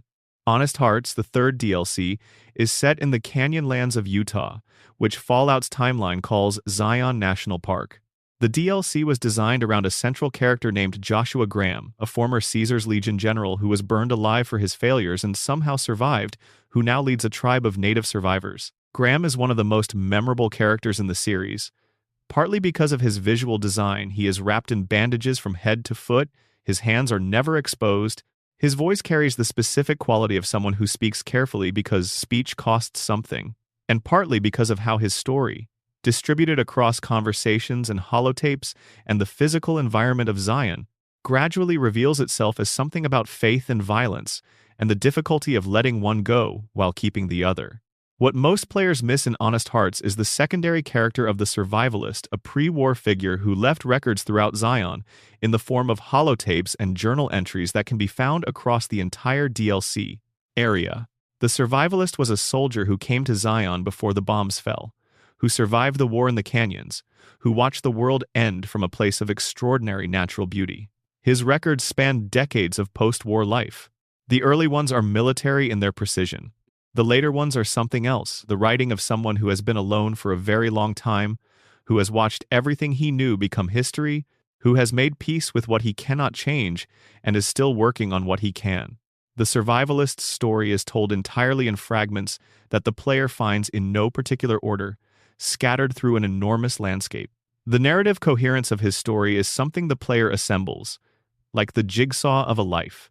The final entry, when you find it, is quiet in the way that endings are quiet when they've been earned. The survivalist has been in Zion long enough to become part of it. The final entry sounds like someone who has arrived somewhere and stopped moving. Most players find some of the survivalist's holotapes. Very few find all of them. The ones who do find, all of them experience a complete arc that changes how Zion feels as a place, not just a game environment, but a location with a specific human history. One person's history, preserved in audio across the canyon walls. Lonesome Road, the final New Vegas DLC, was Avalon's personal project within the expansion suite, and it shows.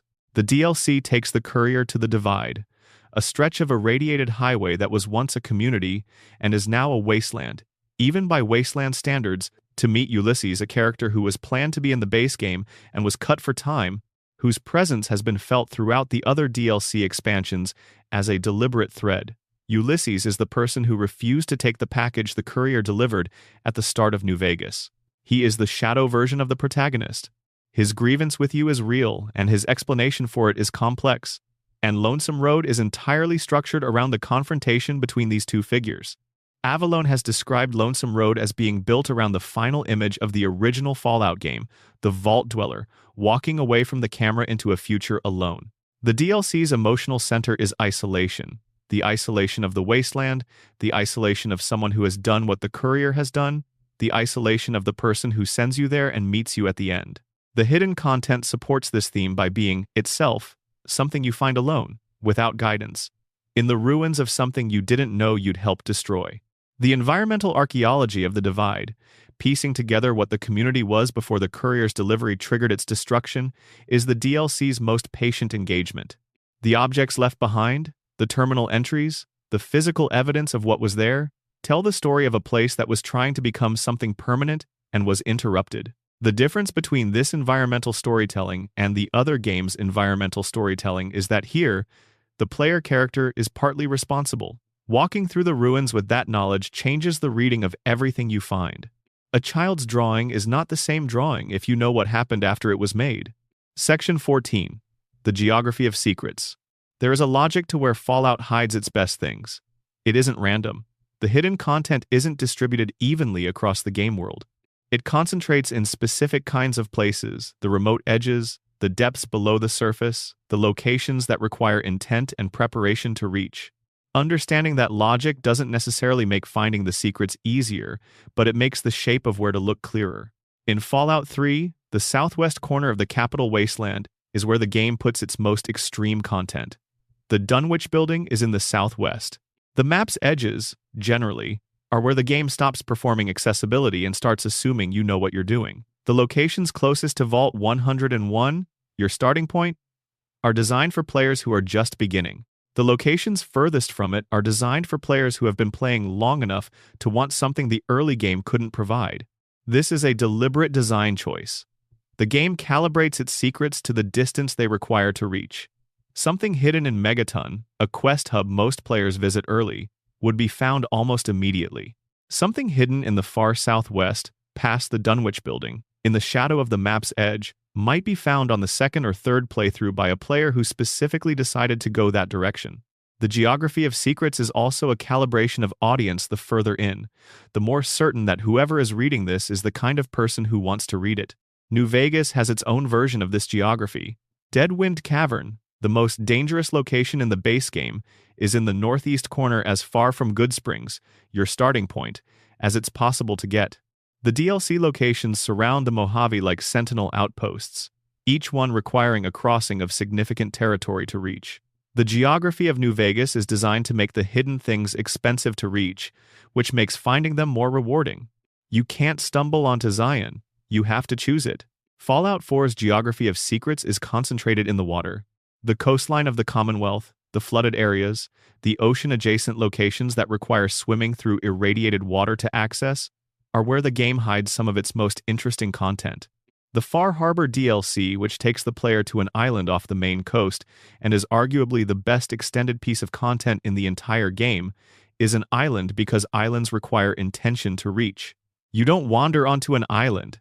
You choose to go there, and the game rewards the choice with a questline that is more morally complex and more quietly devastating than anything in the main game.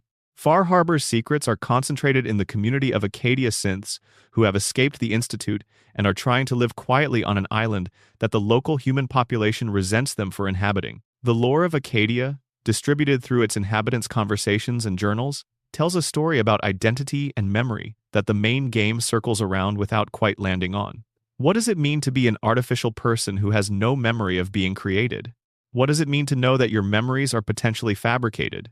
The residents of Acadia are processing these questions in real time, and the hidden details of their individual histories, the synths who don't know their synths, the ones who do but have built new identities anyway, give the location a depth that the main questline's more action-oriented structure can't fully contain. The glowing sea, the most irradiated region of Fallout 4's map, deserves its own consideration as a geography of secrets. The region is the result of a direct nuclear strike, and it looks the way nuclear devastation should look: gray, flattened, with the occasional ruined structure visible through permanent radiation haze.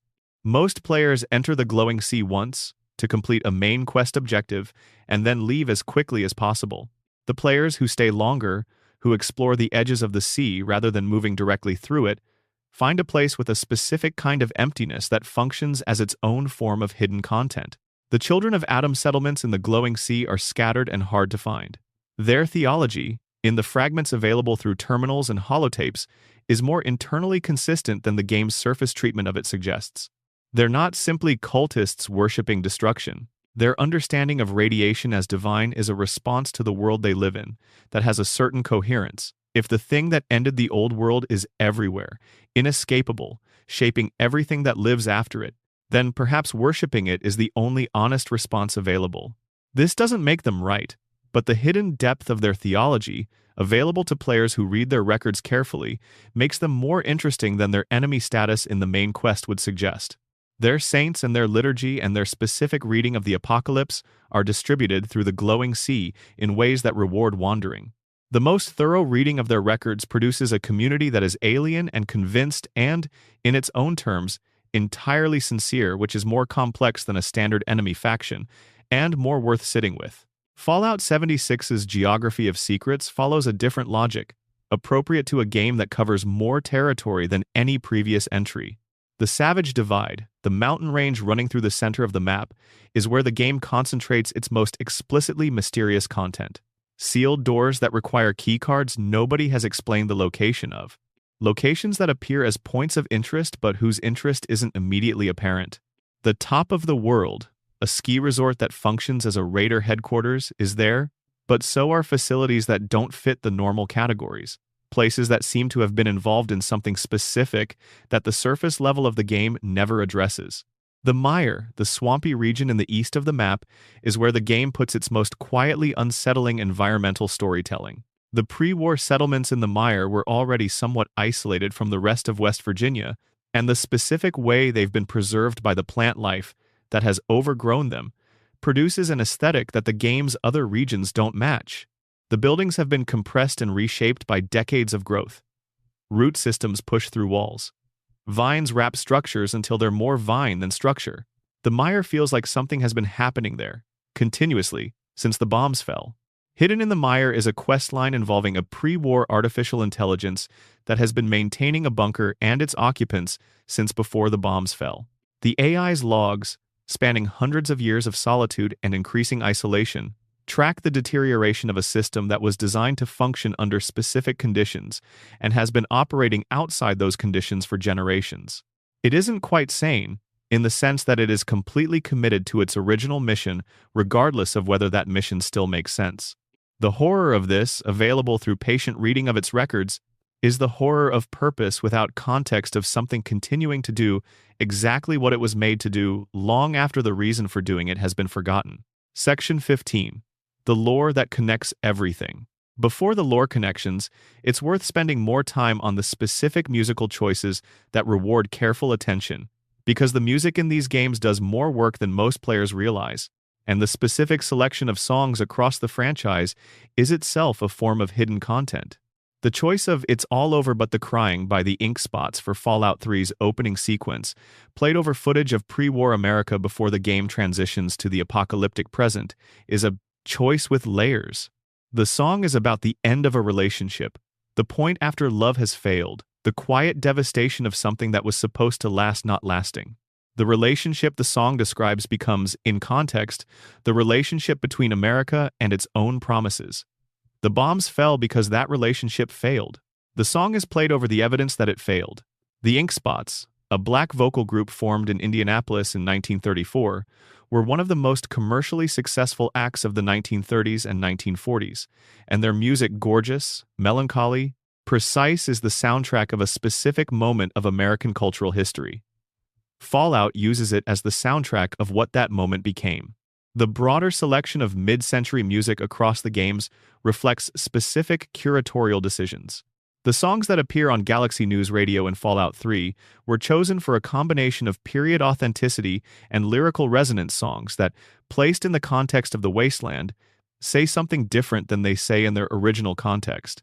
Butcher Pete, a 1950 Roy Brown song that is ostensibly about a man who goes around chopping up women's meat, plays in a game where chopping things up has its own contexts, and the double meaning that was present in the original recording becomes both more obvious and more complicated when you hear it while scavenging. I Don't Want to Set the World on Fire plays while the world is on fire. Into Each Life, Some Rain Must Fall plays in a world where the rain is slightly radioactive. These juxtapositions are not accidental.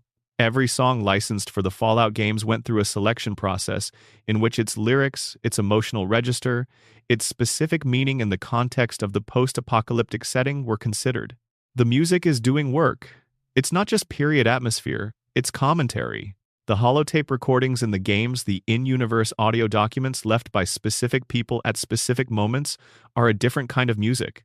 They're spoken, but they have a rhythm and a quality that functions similarly to how the licensed songs function. They're someone's voice from the past, preserved in amber, playing into the present moment. The best holotape performances in the series Vera Keys's recordings in Dead Money, Joshua Graham's voice in Honest Hearts.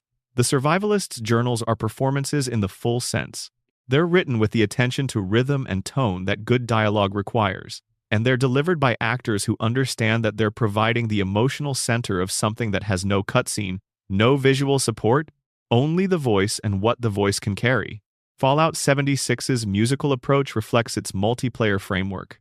Without a single-player narrative structure to anchor the music, the licensed songs in the background of the game function more as atmosphere than as specific commentary. But the game's original score, and the specific musical choices made for certain moments of the world's history, the faction themes, the ambient music of the mire versus the cranberry bog versus the toxic valley, does more work than it gets credit for. Each region sounds different. The sound design isn't telling you what to feel, it's telling you where you are. The Fallout universe's lore is vast enough that tracing the connections between games, the threads that run from the 1997 original through Fallout 76 is its own kind of exploration, and the deepest cuts in that exploration lead to places that most players never find, because they require knowing things from multiple games simultaneously. The most elaborate of these threads involves the Enclave, the faction that represents the surviving remnants of the pre-war United States government. The Enclave first appears in Fallout 2 as the game's primary antagonist, a secretive organization operating from an oil rig off the California coast, claiming to be the legitimate continuation of American government, developing a modified strain of FEV designed to kill everyone who isn't, by their definition, pure human. Their plan involves releasing this modified FEV into the world's atmosphere. The Chosen One stops them. Fallout 3 picks up the Enclave roughly 20 years later, on the East Coast, where a remnant of the organization is pursuing a different agenda under a different leadership. The history of how the East Coast Enclave established itself, who brought them there and why, how they maintained the organizational continuity across a continent and through a 20-year gap, is distributed through terminal entries and holotapes in ways that require the player to actively piece it together. The connection between the California Enclave and the East Coast Enclave is not explained in dialogue. It exists in the documents, for the player who reads them.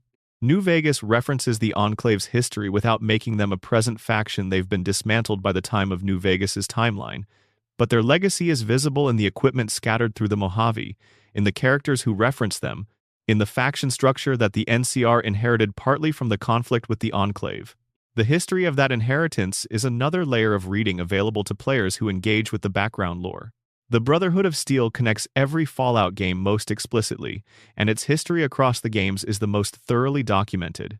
But the connections between the various regional Brotherhood chapters and the original Brotherhood's founding history in California's Mariposa military base are distributed across the games in ways that reward comprehensive reading. Roger Maxson founded the Brotherhood from a unit of soldiers who discovered the extent of FEV experimentation being conducted at Mariposa before the war. His decision to break with the chain of command, to execute the scientists responsible, and to lead his soldiers into a new kind of organization, rather than continuing to function within the military hierarchy that history is told in fragments across the games.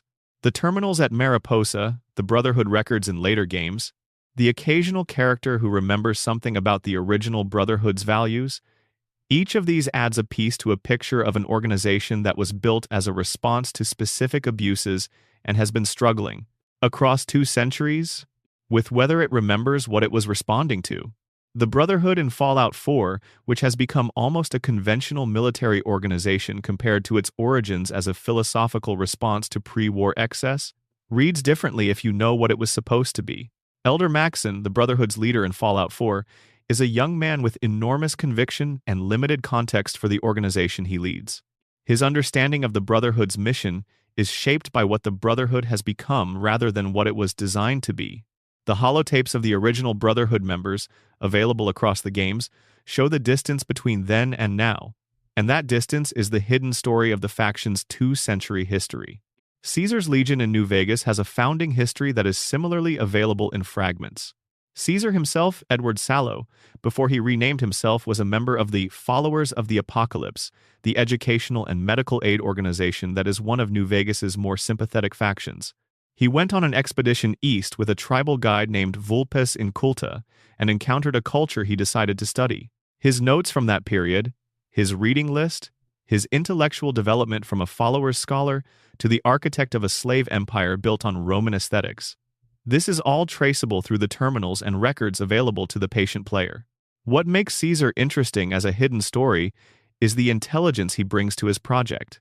His reading list, Spengler, Wittfogel, Heraclitus, is the reading list of someone who genuinely thought about what he was building.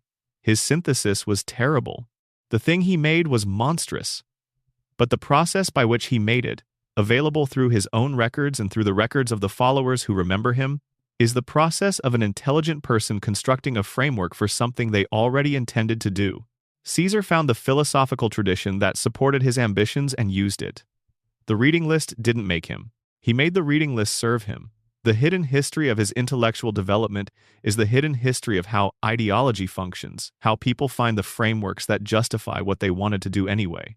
The NCR's history extends backward through every game in the series, starting from its origins as the small Shady Sands settlement that the Vault Dweller encounters in the original Fallout.